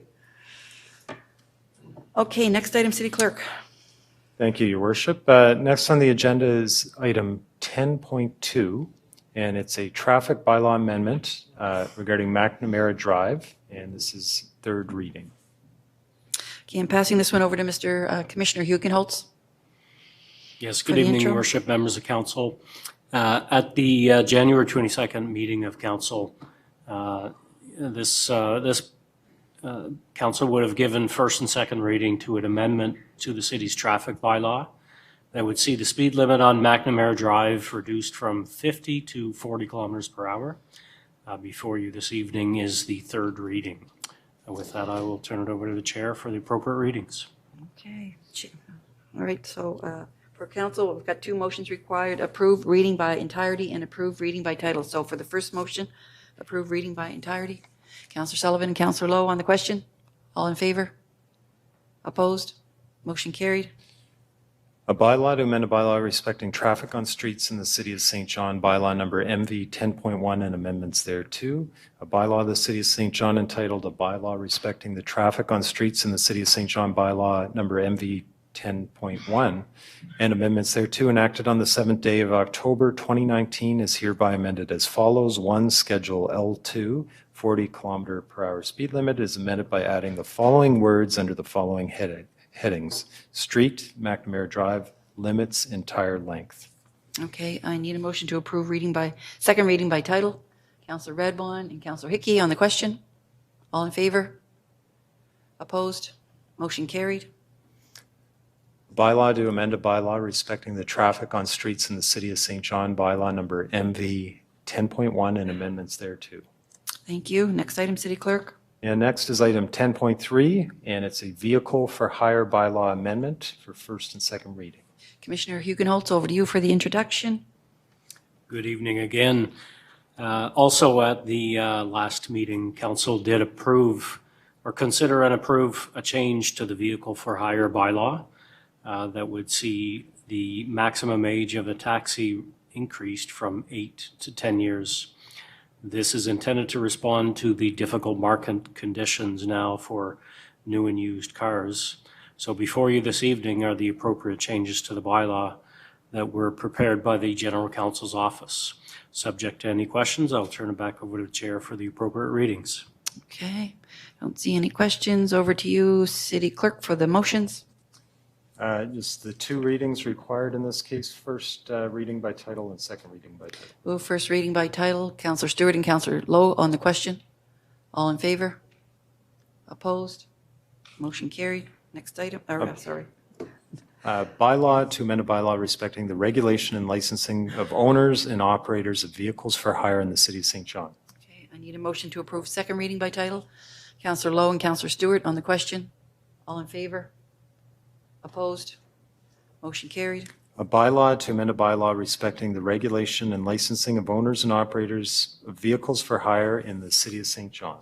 Next item, City Clerk. And next is 12.1, and this is an update, Chief Administrative Officer update on select catalytic projects and advocacy.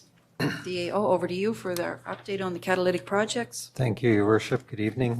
For the catalytic projects update, I'll provide an update on 2 infrastructure projects and touch on an advocacy project as well. For the gathering space, the Idoli Makahamek, since last update in early January, the contractor has nearly completed the install of the retaining walls on the north side of the tidal steps, and the contractor has started the construction on the south retaining walls. These walls will shape the outlook areas over the tidal steps, and the rock pool fountains are also underway at this time. Construction of those and the mechanical and electrical work continues inside the stage building, and on the exterior, the wooden ceiling and soffit work is underway, and installation of the concrete pavers continues, weather permitting, and between the stage building and the patios for that. And then also the structural framing is going up for the patio enclosures. And along Harbor Passage, the installation of exterior features such as the furniture and decking and amphitheaters is now completed.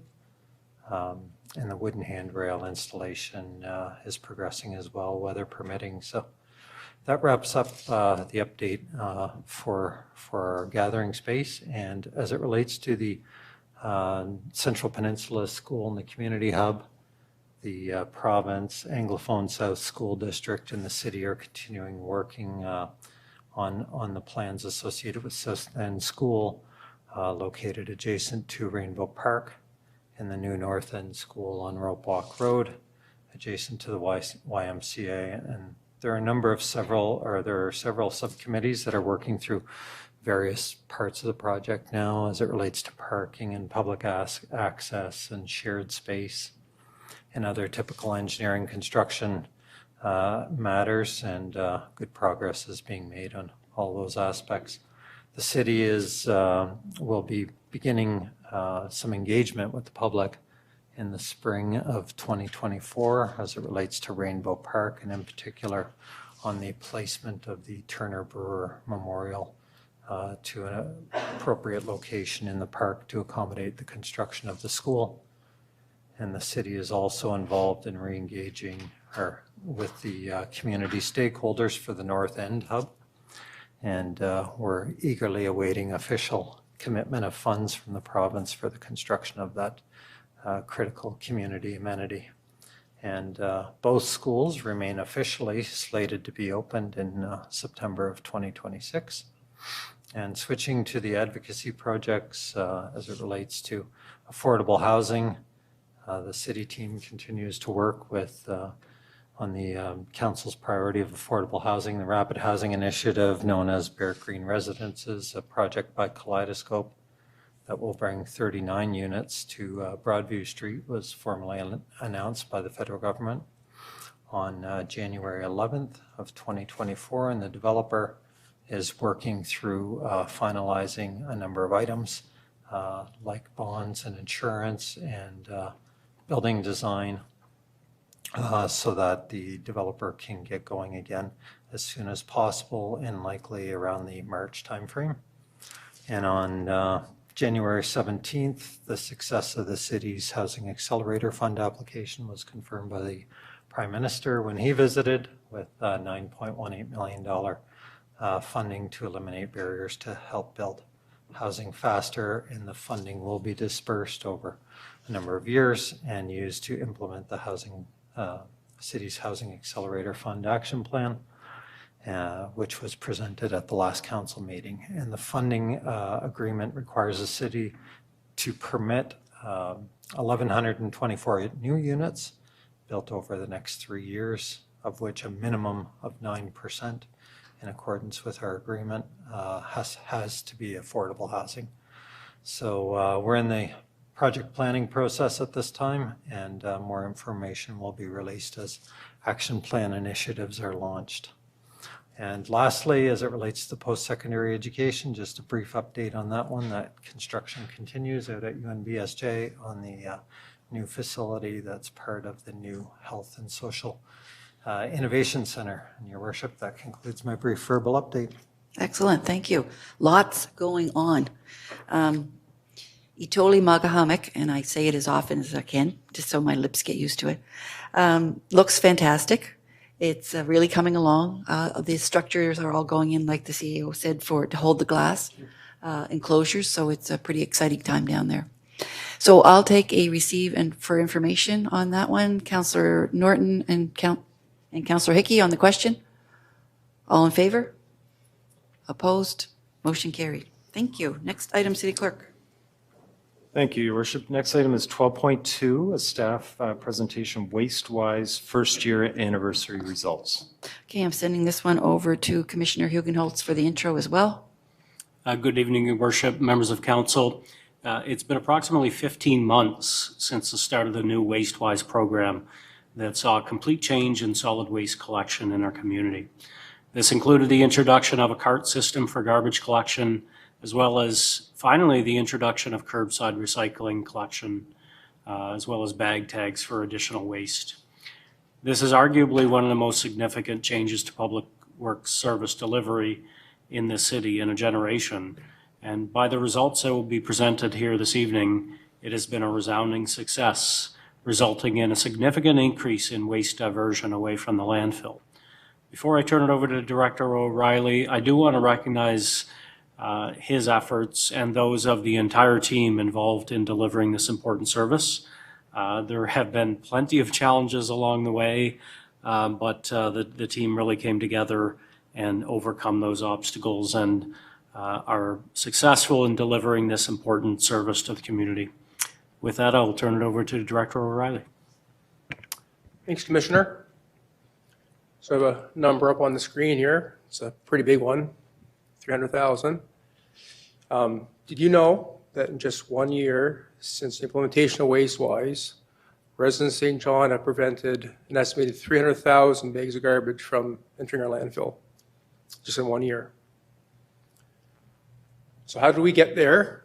It was, as Commissioner Hugenholtz mentioned, it was a complete change to how we deal with solid waste in the city of St. John. On the same day, October 23rd, 2022, we did a bunch of stuff all on one day, and the residents came along with us for the ride. Part of it, again, is the garbage limit. So there's a cap on how much garbage residents can put out, and that was accomplished, again, through majority of people having standard-sized carts, like the one shown on the left of this picture. Small part of the city, about 3,000, uptown, north end, there's enough space for carts. We went with a different style of bag tags that we mail to those residents twice a year. Of course, people can still buy bag tags for excessive garbage, $2 a bag. And we have a number of places around the city, including our customer service center, where people can buy those. Again, on the same day, we introduced unlimited curbside recycling collection. So again, the prior system, you had to take all your stuff to those central blue bins, which was pretty inaccessible for a lot of our community. So we introduced that system, again, the green and blue totes, like you see on the right side of this picture. Again, unlimited. So we supplied those, but certainly if people wanted to have additional Tupperware containers or whatever they wanted to put additional stuff out, they certainly can. There's no limits. We also continue, we've been doing it for about 20 years now, but the curbside compost collection, we continue to provide that to the public. Again, unlimited. Carts are provided through the Solid Waste Commission, but again, people can put bags out beside it as long as they're not plastic. The program included both education and enforcement. So obviously we did a bit of a sliding scale, starting off obviously with education. It was a huge change for everybody. So worked with the communications team and the media to get a lot of word out when Wastewise first started in late 2022. When we issued carts and totes everybody, we had a whole bunch of pamphlets of information. People were provided with their schedules if they changed and how to use the new system. We started to slide as time went on over the year into more of an enforcement side as necessary. Certainly some people need an extra commitment level in order to keep up. But again, education all the way throughout. A lot of operational efficiencies. We actually took a lot of our labor resources we used to collect garbage and compost and diverted that over to collect recycling instead. The other big thing we did is we didn't buy any new garbage trucks either. So we took the same set of 10 trucks we always use for garbage and compost and started collecting recycling at night with the exact same piece of equipment. So again, no additional equipment we needed to purchase to collect the recycling all starting on that day. Employee safety was a big part of our program. So in addition to the garbage carts, all of our trucks were outfitted by that time with mechanical lifting devices. As you can imagine, hauling garbage bag at a time is pretty intensive on the human body, and we've had a lot of injuries and problems that way in the past. We've completely flipped. A lot of our employees now in our solid waste stream want to stay there now because they can do it and do it in a healthy and effective way. So that's a big part of it. Of course, a lot of discussions with council members and council around, again, the issues around St. John, around poverty, and want to make sure this program is accessible for everybody. So we had an affordability program. It started off pretty robust, but it didn't have to make it really robust in the end. Basically supply our community centers with bag tags, and as they see fit in their community, they hand out extra bag tags instead of those people who can't afford it to buy the $2 per bag tag. So that's been working very well. And about halfway through the program, we started the medical waste program where people that had legitimate reasons why they produced a lot of waste for medical reasons, we provide those. It turns out to be an extra bag per week for that part of the community. And of course, we always have done this at the beginning, right around the holidays, and once in the spring, we provide that extra bag where people can put out because it's high use times for a lot of our community. Overall, there's a business plan as part of this program. One of the big things we want to achieve with it is, again, all the new services, all new programs, want to do it all without raising taxes. So we weren't before council as part of this program, as part of a budget cycle to ask for more money. So we developed a business plan that actually paid for itself with the capital and operating costs to implement all the changes with the program. And I'll get into detail, but we've been successful with that. So obviously the main goal with Wastewise is pretty simple, to reduce the amount of garbage going into the landfill. Of course, like any good program, you have a target. You want to meet it, both for environmental reasons, but also to meet the financial requirements of the program. And we set the target at 15% reduction by mass of garbage with introducing Wastewise. The results were more than double our target. So over the entire year, on average, our residents have reduced their garbage usage by weight by 37%, which is a huge improvement over even our target starting off with the program. Of course, there's a lot of alignment with the Energy Action Plan, which Council just adopted a couple weeks ago. One of the main pillars is to reduce waste going to landfill. So certainly there's a lot of alignment, and this council is already doing a lot to implement that plan with Wastewise. The new recycling stream has been very successful. So again, by weight, overall, residents are diverting about 13% of their garbage into the recycling stream. Of course, it's challenging with recycling because you had the previous blue bin program before. We didn't know how much residents obviously picked up the program beforehand, but the 13% is pretty significant. When you look at it by weight, it's about 1,600 tons in that first year that people put into the recycling stream. And just for perspective, our reduction in garbage went from about 4,000 tons. So again, people certainly increased their usage of recycling because it's more of a convenient program. And again, with the caps in place on garbage people can put out, it incentivized people to use that program more than before. What was really surprising to us is how much more people use the compost stream. So if you think about it, it's sometimes easy before, just throw extra food and put it in the garbage and put it out to the curb. But again, with those caps in place, we saw a huge jump. So in that first year of Wastewise, it's a 39% increase by weight of how much our residents put out in compost relative to the 3 years prior. So significant increase. And just in terms of the diversion rate, again, our reduction was about 4,000 tons in that first year. A quarter of that improvement was just by the residents increasing their compost usage. Significant improvement there. Of course, we had that financial goal, and in addition, again, wanted to not raise taxes or come to council to ask for more money to implement this new program. Again, curbside recycling for everybody. So again, we were successful at that. So in 2023, despite about almost a 9% increase in the actual tipping fee costs at the landfill, in 2023, we've saved $260,000 in money that you'd literally be throwing out at the landfill when you take the garbage to landfill. So big savings there.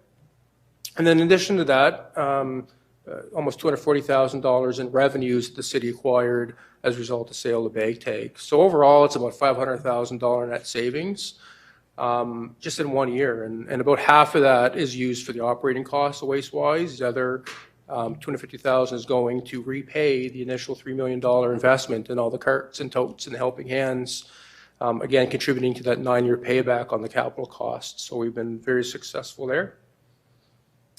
As Commissioner Huguenot mentioned, this transformational change for, again, pretty much everybody that lives in the city required a lot of commitment by a lot of people. Of course, it would have been nothing if our community didn't participate. Certainly there are hiccups initially on, people understanding how to use it and how it can work for them, but people really participated and adapted, and the results really show for it. Council's shown that resolve. Again, you've have it in your priorities to be environmentally sustainable, to implement programs that are financially sustainable. It's a very success story tonight, but obviously early on when the program was first rolling out, it was a challenge for people, right? So really proud the council had that resolve to stick with it, suggest changes that were feasible, and we did make those changes, but really stuck it out, and you see the benefits here tonight. This program really touched pretty much every department in the city. Of course, our own public works team, including the people that collect all the recycling, garbage, and compost. But again, pretty much every other department in the city was heavily involved in rolling this out and making it happen. So it really has been a huge team approach. So if all this is good news, it's even going to get better here really soon. So as of May 1st of this year, city taxpayers will no longer be paying for the collection of that recycling. So I think you've heard this before, but the province has expanded out its extended producer responsibility program. So they have a whole bunch of programs for tires and paint and batteries. They've made a huge leap to change that to recycling and packaging and paper materials. So again, instead of taxpayers paying for that collection, it's all the big companies that are out there that produce the stuff and the consumers that buy it that are going to start paying for this as of May 1st, which is obviously going to take a huge burden off our program and our delivery of that service. But a year later, large apartment buildings are going to come with curbside recycling. So May 1st of 2025, we obviously service right now apartments up to 4 units. So the larger apartment buildings, they really felt it when the central blue bins went away. So a little over a year, they'll have that curbside recycling as well. And which is also kind of neat to see is all the additional materials besides what we currently collect that'll be coming down the pipe. So again, their mandate is paper and packaging. So if you think about anything that's packaged that you buy at the stores, and if you see their whole stewardship plan, it's pretty much everything that's packaged they have responsibility to collect as part of this program. So going back to, again, plastic bags and the flexible plastics, that'll all be part of the program as enhanced. A really neat one is white styrofoam. So you buy the TVs, you buy the meats, all that white styrofoam will be recyclable under this program. Glass, and as I mentioned, a whole bunch of other materials. Some of these things may not end up being curbside. They might use a depot model for some of it, like used for tires and oils and those type of things. But certainly huge benefits to the environment, and again, our taxpayers keeping their garbage limits down even more in the future. We will come back to the company that's in charge of this. They're called Circle Materials. They were engaged by Recycle New Brunswick to implement this stewardship plan. We're planning to have them come before council in either March or April in advance of that May 1st date. So you'll have an opportunity to meet them and ask a lot of questions as to how that rollout's going to happen. So we're just in the process of planning that now. And so the recommendations are tonight are again, the typical receive and file of this report, but also to, again, support that future presentation in the next couple months by Circle Materials. We'll schedule it with them, and you'll have a chance to ask them more questions about the overall program. With that, Your Worship, I'll turn it over to you. Thank you so much. I do have a couple of comments or questions for you here, but before I go to that, can I get this motion on the floor? Councillor Hickey and Councillor Sullivan on the, okay, yeah, not on the question yet. I do have some questions. Councillor Ogden is up first. Tim, has there been any thought about, I go get a coffee, and if I take this home, I can recycle it. But if I stay there, it doesn't get recycled. And I know that companies pay for their own garbage pickup, but we as taxpayers are paying for the landfill. So it's still a cost to us, even though if they were picking up their garbage. If you go to Java Moose, you can get a coffee if you ask for it in a China. If you go to AJ's restaurant, you get China. But if I go to a place that wants me to use this, there's no responsibility to the environment to recycle. And this is a lot. You watch the amount of that's going to the landfill. Has there been any, I realize that composting from a franchise might be difficult, but there could be a place to put this and this so that they don't end up costing taxpayers more for our landfill. So is there any movement towards that? Yeah, so I guess I'll mention too that Circle Materials and the stewardship plan is that full cycle process for recycling. So everything is collected as part of this. It's not going to be taxpayers. So even on the collection and distribution and dealing with it when it gets to the end source, will also be the responsibility of producers. So there'll be a burden taking off our landfill as well in terms of the processing of recyclables. But if you look at the number of people that go to franchise restaurants, yeah, there's a lot of for the environment. Yep. So again, it's going to require human behavior changes, no doubt about that. We need people to do the right thing. I guess as part of this program too, what's really neat is we'll also be working with them over time to introduce recyclable containers in different public spaces.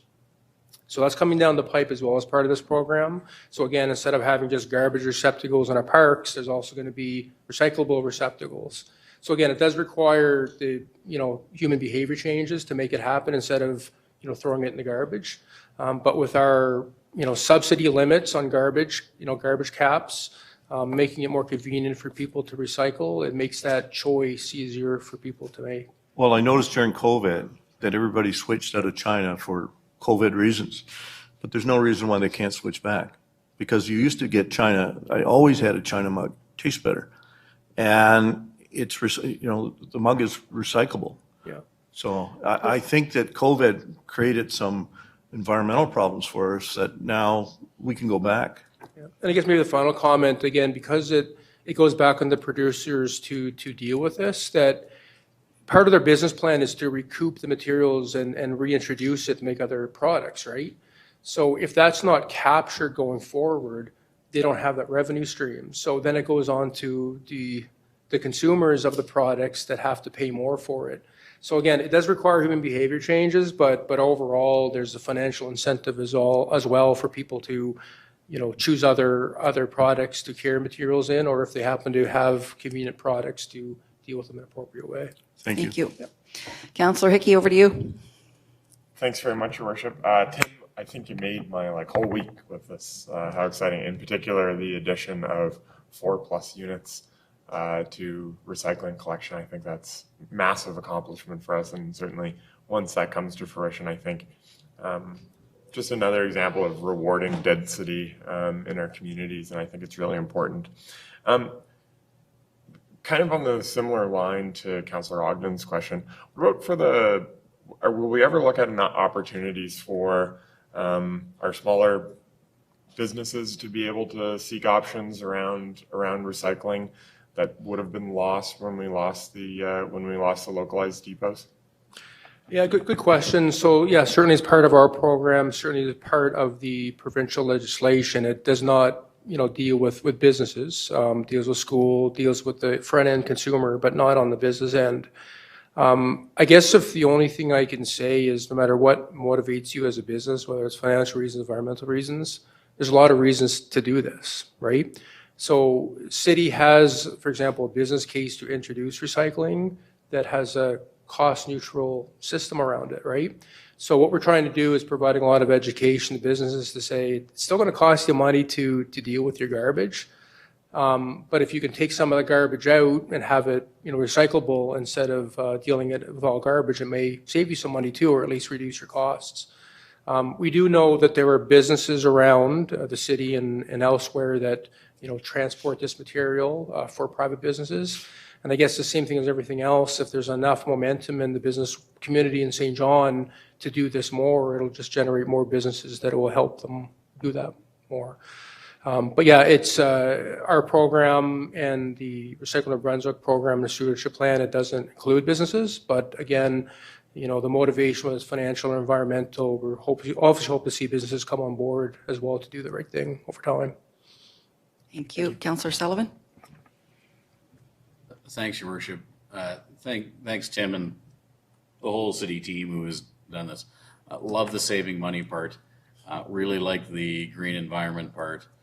I think one of the successes I noted, and I knew we were a success before I saw these numbers, when on social media, I think we've got a ton of Wastewise ambassadors. What's going on with garbage this week? Somebody screams and a few people pile on. And then somebody that has nothing to do with the city says, here's the link. Yes, you can put an extra bag out this week for Christmas. No, because of this, it's delayed a day. And it's not city employees or staff are doing it. It's city residents who follow it and are engaged in it. That's when I knew it was a win.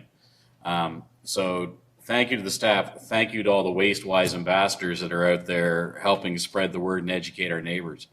A question if you've got any hints. So today's a great example. In Milledgeville, where I live, how do you secure your bins last night? Literally coming home last night, driving around bins in the street. It was just so windy. Mine are wedged between my two carts. And good Sharpies so that when they do blow down the street, somebody knows where to drop them off again.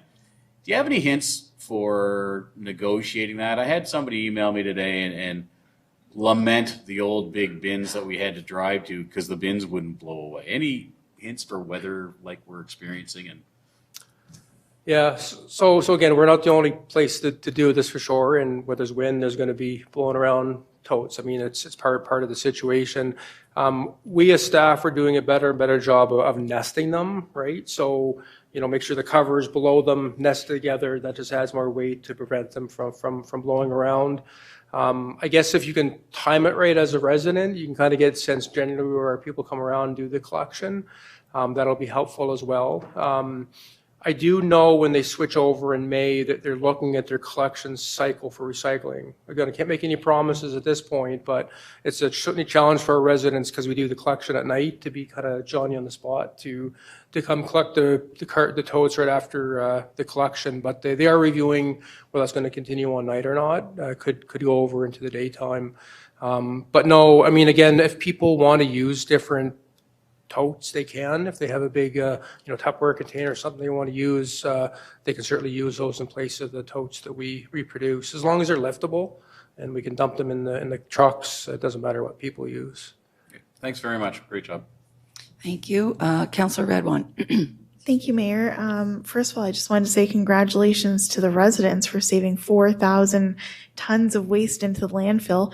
I can answer a little bit about Councillor Ogden's question about businesses. So business owners do have an opportunity to not just pay for their garbage pickup, but also pick up for compost and pick up for cardboard.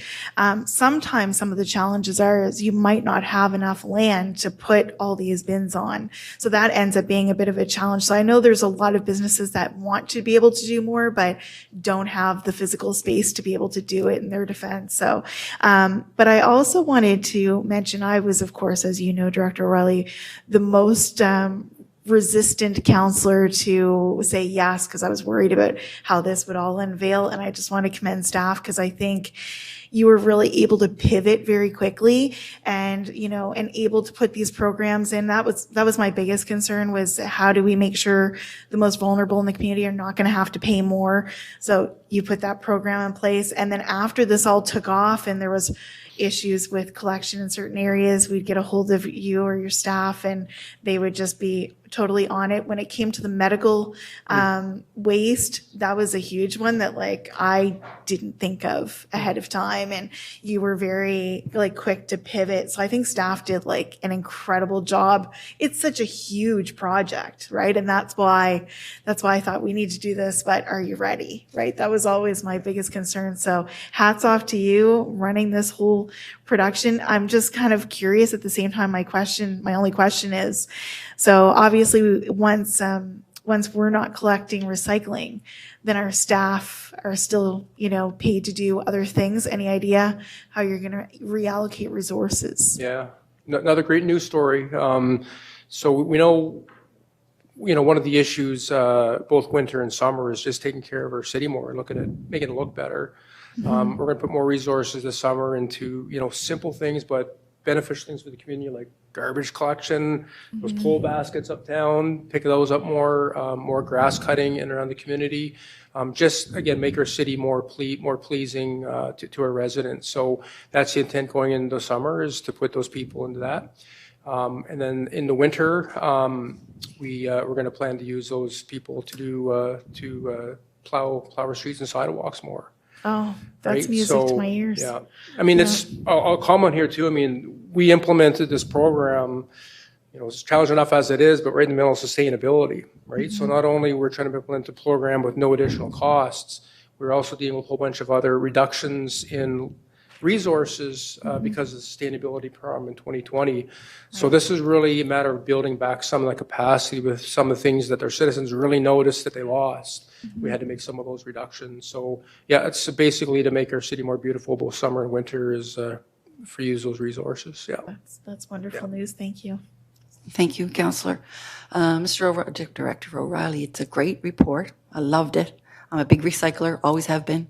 And I was surprised, I guess, by some of the numbers in it. And I looked at that 300 and I thought, what is that? 300 what? Didn't have a dollar sign after it. It didn't match up with any of the money you were quoting. So anyways, that's very interesting numbers. So you've got some great data there. And I will say it's had a little bit of growing pains, though, getting up in I think my office and the mayor's account was, ringing constantly, but we seem to have the rhythm of it now, and it seems to be going well. And I know that with my own, if I have an overload of paper, I can put it in the clear plastic bags and put it out for that too, and so that it doesn't blow around as much as well. But anyways, no, it's all a learning curve here, of trying to work out a few of the bugs, but it's got great results. So thanks to you and your team for bringing it forward. All right, so I'll take a motion that's in your kit. Councillor Stewart and Councillor Hickey on the question. All in favor? Opposed? Motion carried. Thanks so much. Next item, City Clerk. The final item, Your Worship, was from the consent agenda. It's now item 14.1 on the 2024 field rates. Okay, Councillor Harris, you had asked to have this removed, so I'll send this over to you.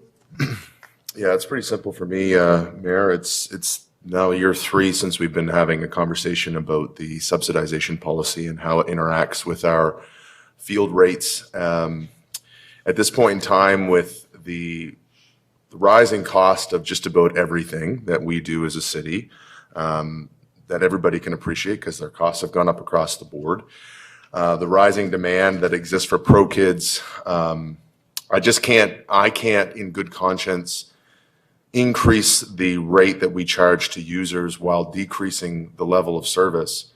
I understand that, there is difficulties when it comes to managing this profile. I understand that staff just recently started the work on reviewing that subsidization policy, despite there being a couple of requests since I started sitting in this chair to revisit how we interact with that and what the will of this council is.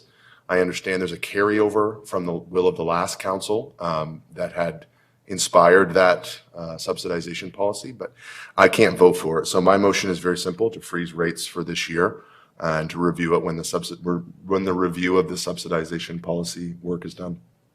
Okay, I'll go to Councillor Sullivan then. Just, I'm fine to wait to see if there's a seconder. Oh, okay, sorry about that. I should go for that. Seconder on that, Councillor Radwan. Okay, Councillor Sullivan, over to you then. Happy to speak against the resolution then. It's 3%.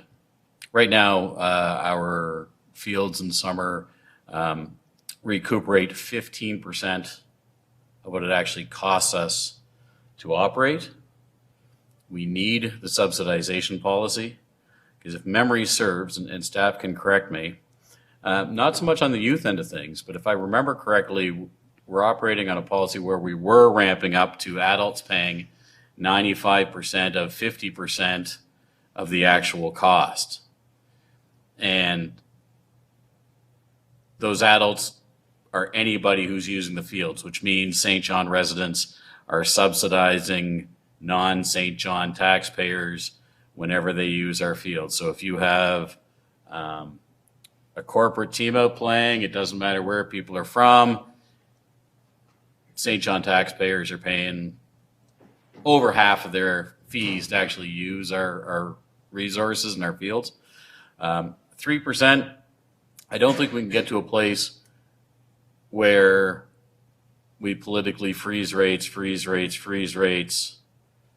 and then have to pay the piper down the road and it's a 20 or 25% increase because we didn't at least keep up with inflation of this incredibly subsidized service now. So I do agree with the councillor that we need to get that subsidization policy in front of us so we can debate it and get the policy together. I think while we are doing that, a 3% rate increase is modest. The conversations I've had in the recreation community with the contacts I have, folks who said, you know, we just don't want a rake shock where everybody's fully kind of expecting something small. Just don't hit us with something big that we're not ready for. And I think this is reasonable.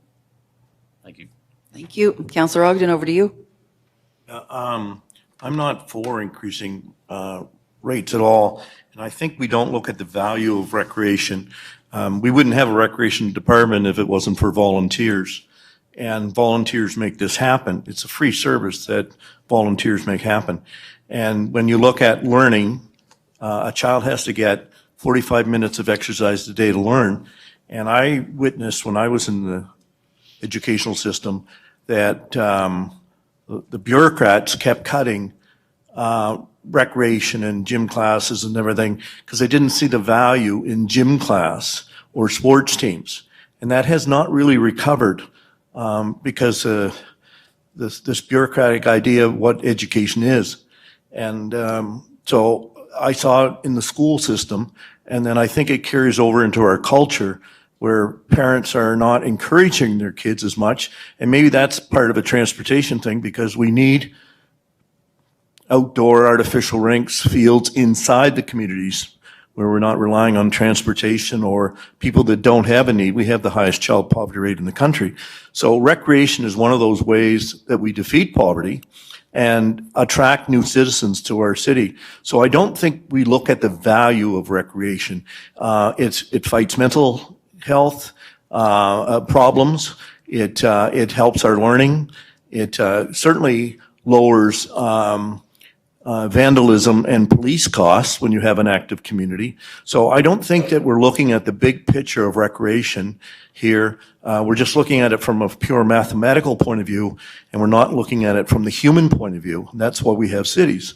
So I think we should be doing everything we can to encourage volunteers, to encourage active children and active seniors. If we want to cut our healthcare costs down, this is the thing. I mean, that's the largest envelope in the provincial government and now becoming national. And prevention can do a lot of it. So I don't know why we keep looking at let's spend the money down the river as opposed to finding out why people are falling into obesity and trauma and all these things. Recreation is the answer to so many things. And I hate it when we just look at from a sort of a mathematical point of view. We're not open-minded enough, and we're not laterally thinking. There were a lot more kids active at one time. Education decided or didn't understand that that's how the brain works. It needs to be physically active to learn and to have good mental health. And it solves a lot of problems. So I hope we here in St. John, because I know we are behind other cities in recreation, and I think it's partly not understanding the value of recreation.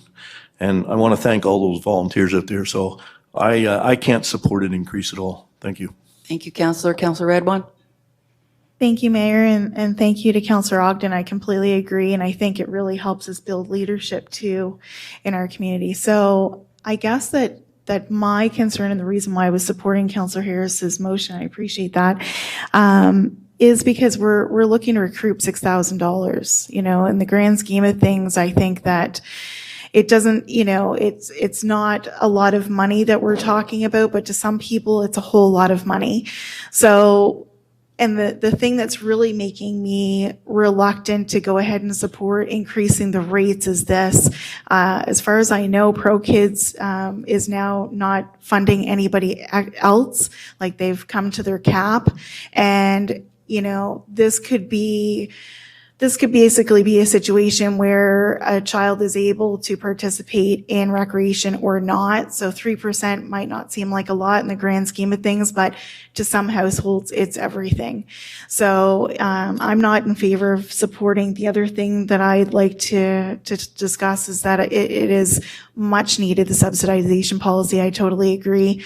I don't think St. Johners should have to be subsidizing people that are rich, and they certainly shouldn't be subsidizing people from outside the city. So we definitely need this policy sooner than later, but I'm just mostly worried about us putting the fees up so much that the most vulnerable are not able to participate. So I'm not going to be voting in favor of the increase. Thank you, Councillor. Councillor Hickey. Thanks, Your Worship. I just want to contend the narrative that we don't prioritize recreation. The single largest infrastructure project that we've marked as one of our main catalytic projects is a massive, massive investment in recreation in the city. And it's in an area of the city that needs it, and will replace some much needed facility replacement. To Councillor Sullivan's point, you know, I'd say there's no doubt that none of us want to see a rate increase as we move forward on these subjects, and I think it's critical that we do have a subsidization policy in place.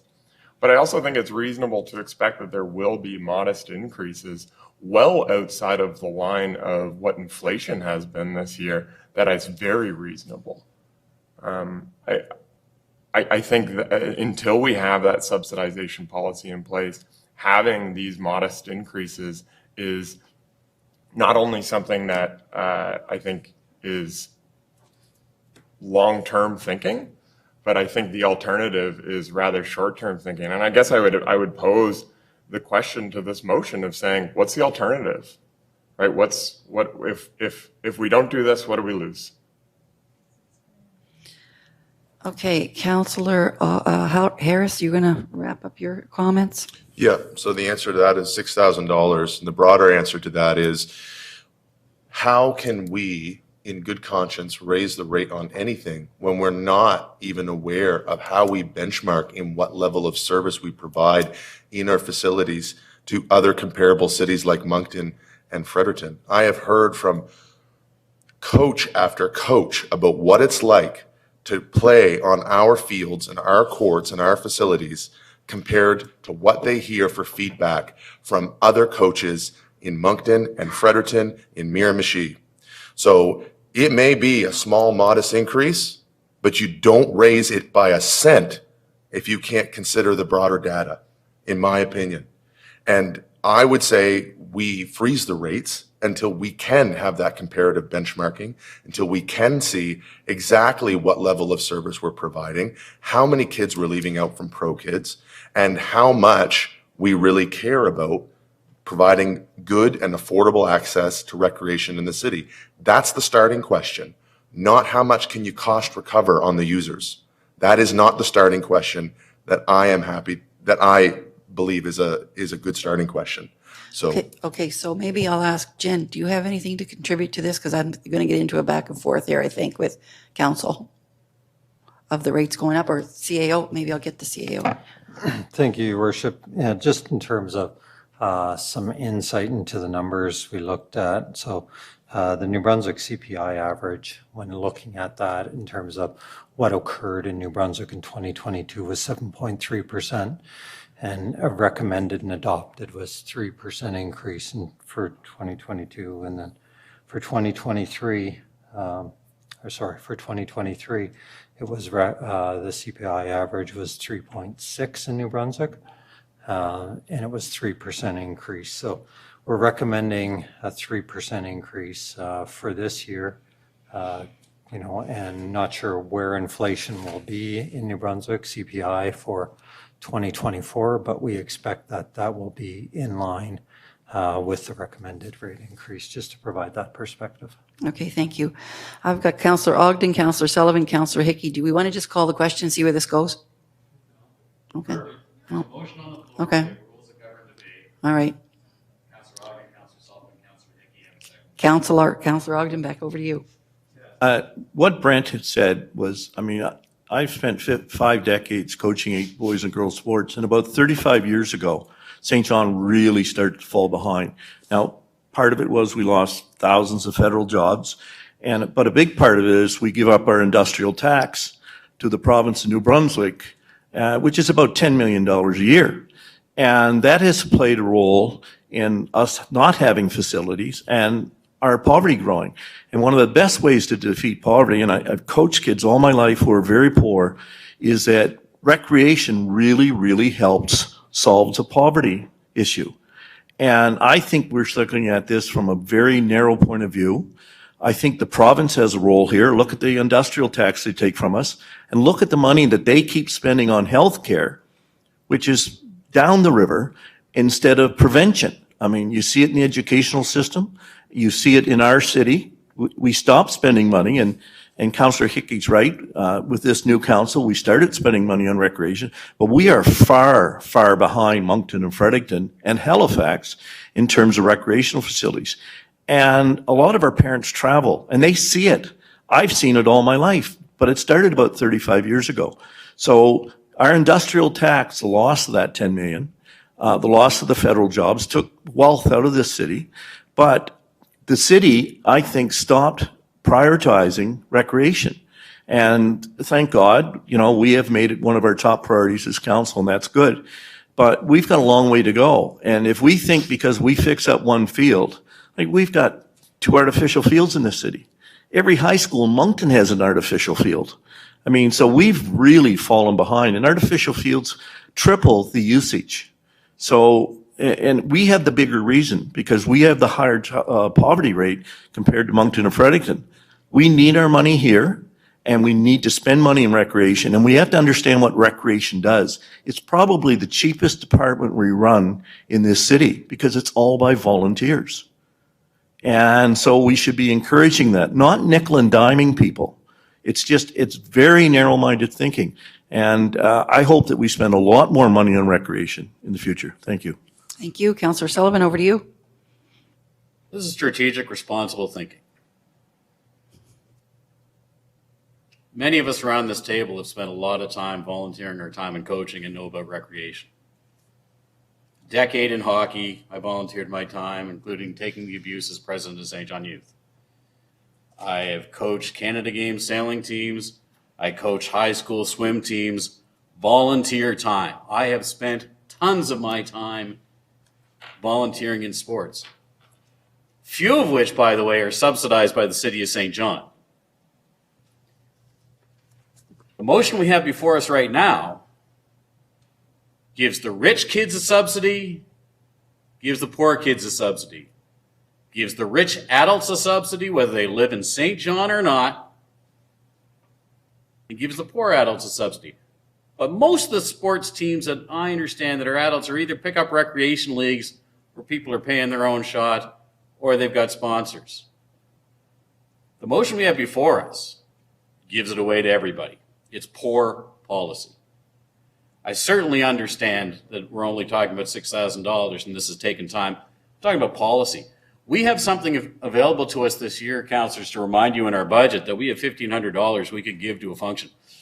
Two of us could give, I would give my $1,500 to pro kids to help them out so that the poor kids who have 3% that makes it tough for them to play can play. But I can't vote to freeze the adults who are paying 95% of 50%, because that's what was last and nobody's corrected me. The freeze we put in right now freezes it for all those adults as well. It's poor policy. I have no problem helping out youth. Councillor Ogden's right about all the investment in youth. We need to get more youth involved in more active sports, activities, art, everything. But the policy we have in front of us isn't a youth policy. What we've got in front of us is for everybody. I can't support this motion. It's too broad. Councillor Hickey, back to you. Thanks, Your Worship. I just pile on in saying, like, there's no question of the importance of recreation here. I'm confident every single member of this council wants us to be spending and focus more on recreation because we know investment is a good return in recreation. But let's ask ourselves why we're at this, why we got to the point we were at 4 years ago.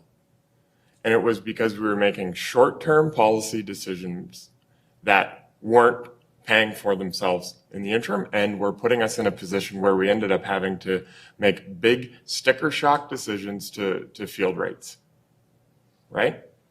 4 years ago, council had to make a decision that was to cut the funding to the splash pad in the south end for the summer. Do you know how much that was? It was $6,000. So we can talk about it not being a lot of money, but modest rate increases support long-term visions and they support long-term planning. And until we have that policy in place, I think this is an important decision to support our staff on. Thank you, Councillor Harris. It's only 2 rounds each, so we're done. Oh, sorry. It's your motion. Wrap it up. Wrap us up. Thank you, Mayor. I agree. Everything we're talking about is poor policy right now. It was poor policy when I voted against it 2 years ago. It was poor policy when I voted against it last year, and it's poor policy this year. And I am not going to go down the road of debating whether this broad spectrum freeze is poor policy. Of course it is. We called the policy into question 2.5 years ago, and it hasn't been updated. We haven't revisited it, and we haven't debated it. That's why we're here. Plain and simple. This is just to prolong it once again until staff are going to bring us back a policy that we can consider. That's all. All right. There's no names here on my list, so I'm going to call the question for Councillor Harris's motion. You want to repeat it? Just to freeze rates until we have the subsidization policy review. Okay. On the question, I have a seconder, Councillor Radwan. All in favor? Opposed? Motion dies. Okay, you got a mover and a seconder on the question. All in favor? Opposed? Motion carried. Thank you. Okay, Councillor Lowe, over to you. Move adjournment. Thank you. Councillor Stewart, second. All right. What's left? Oh, sorry, I thought we did that. Your Worship, we have done the item 15.1. We did the closed item. So are we done? We are finished. All the Okay, items, we're Your done. Worship. Yep. We're done. Thank you, everyone.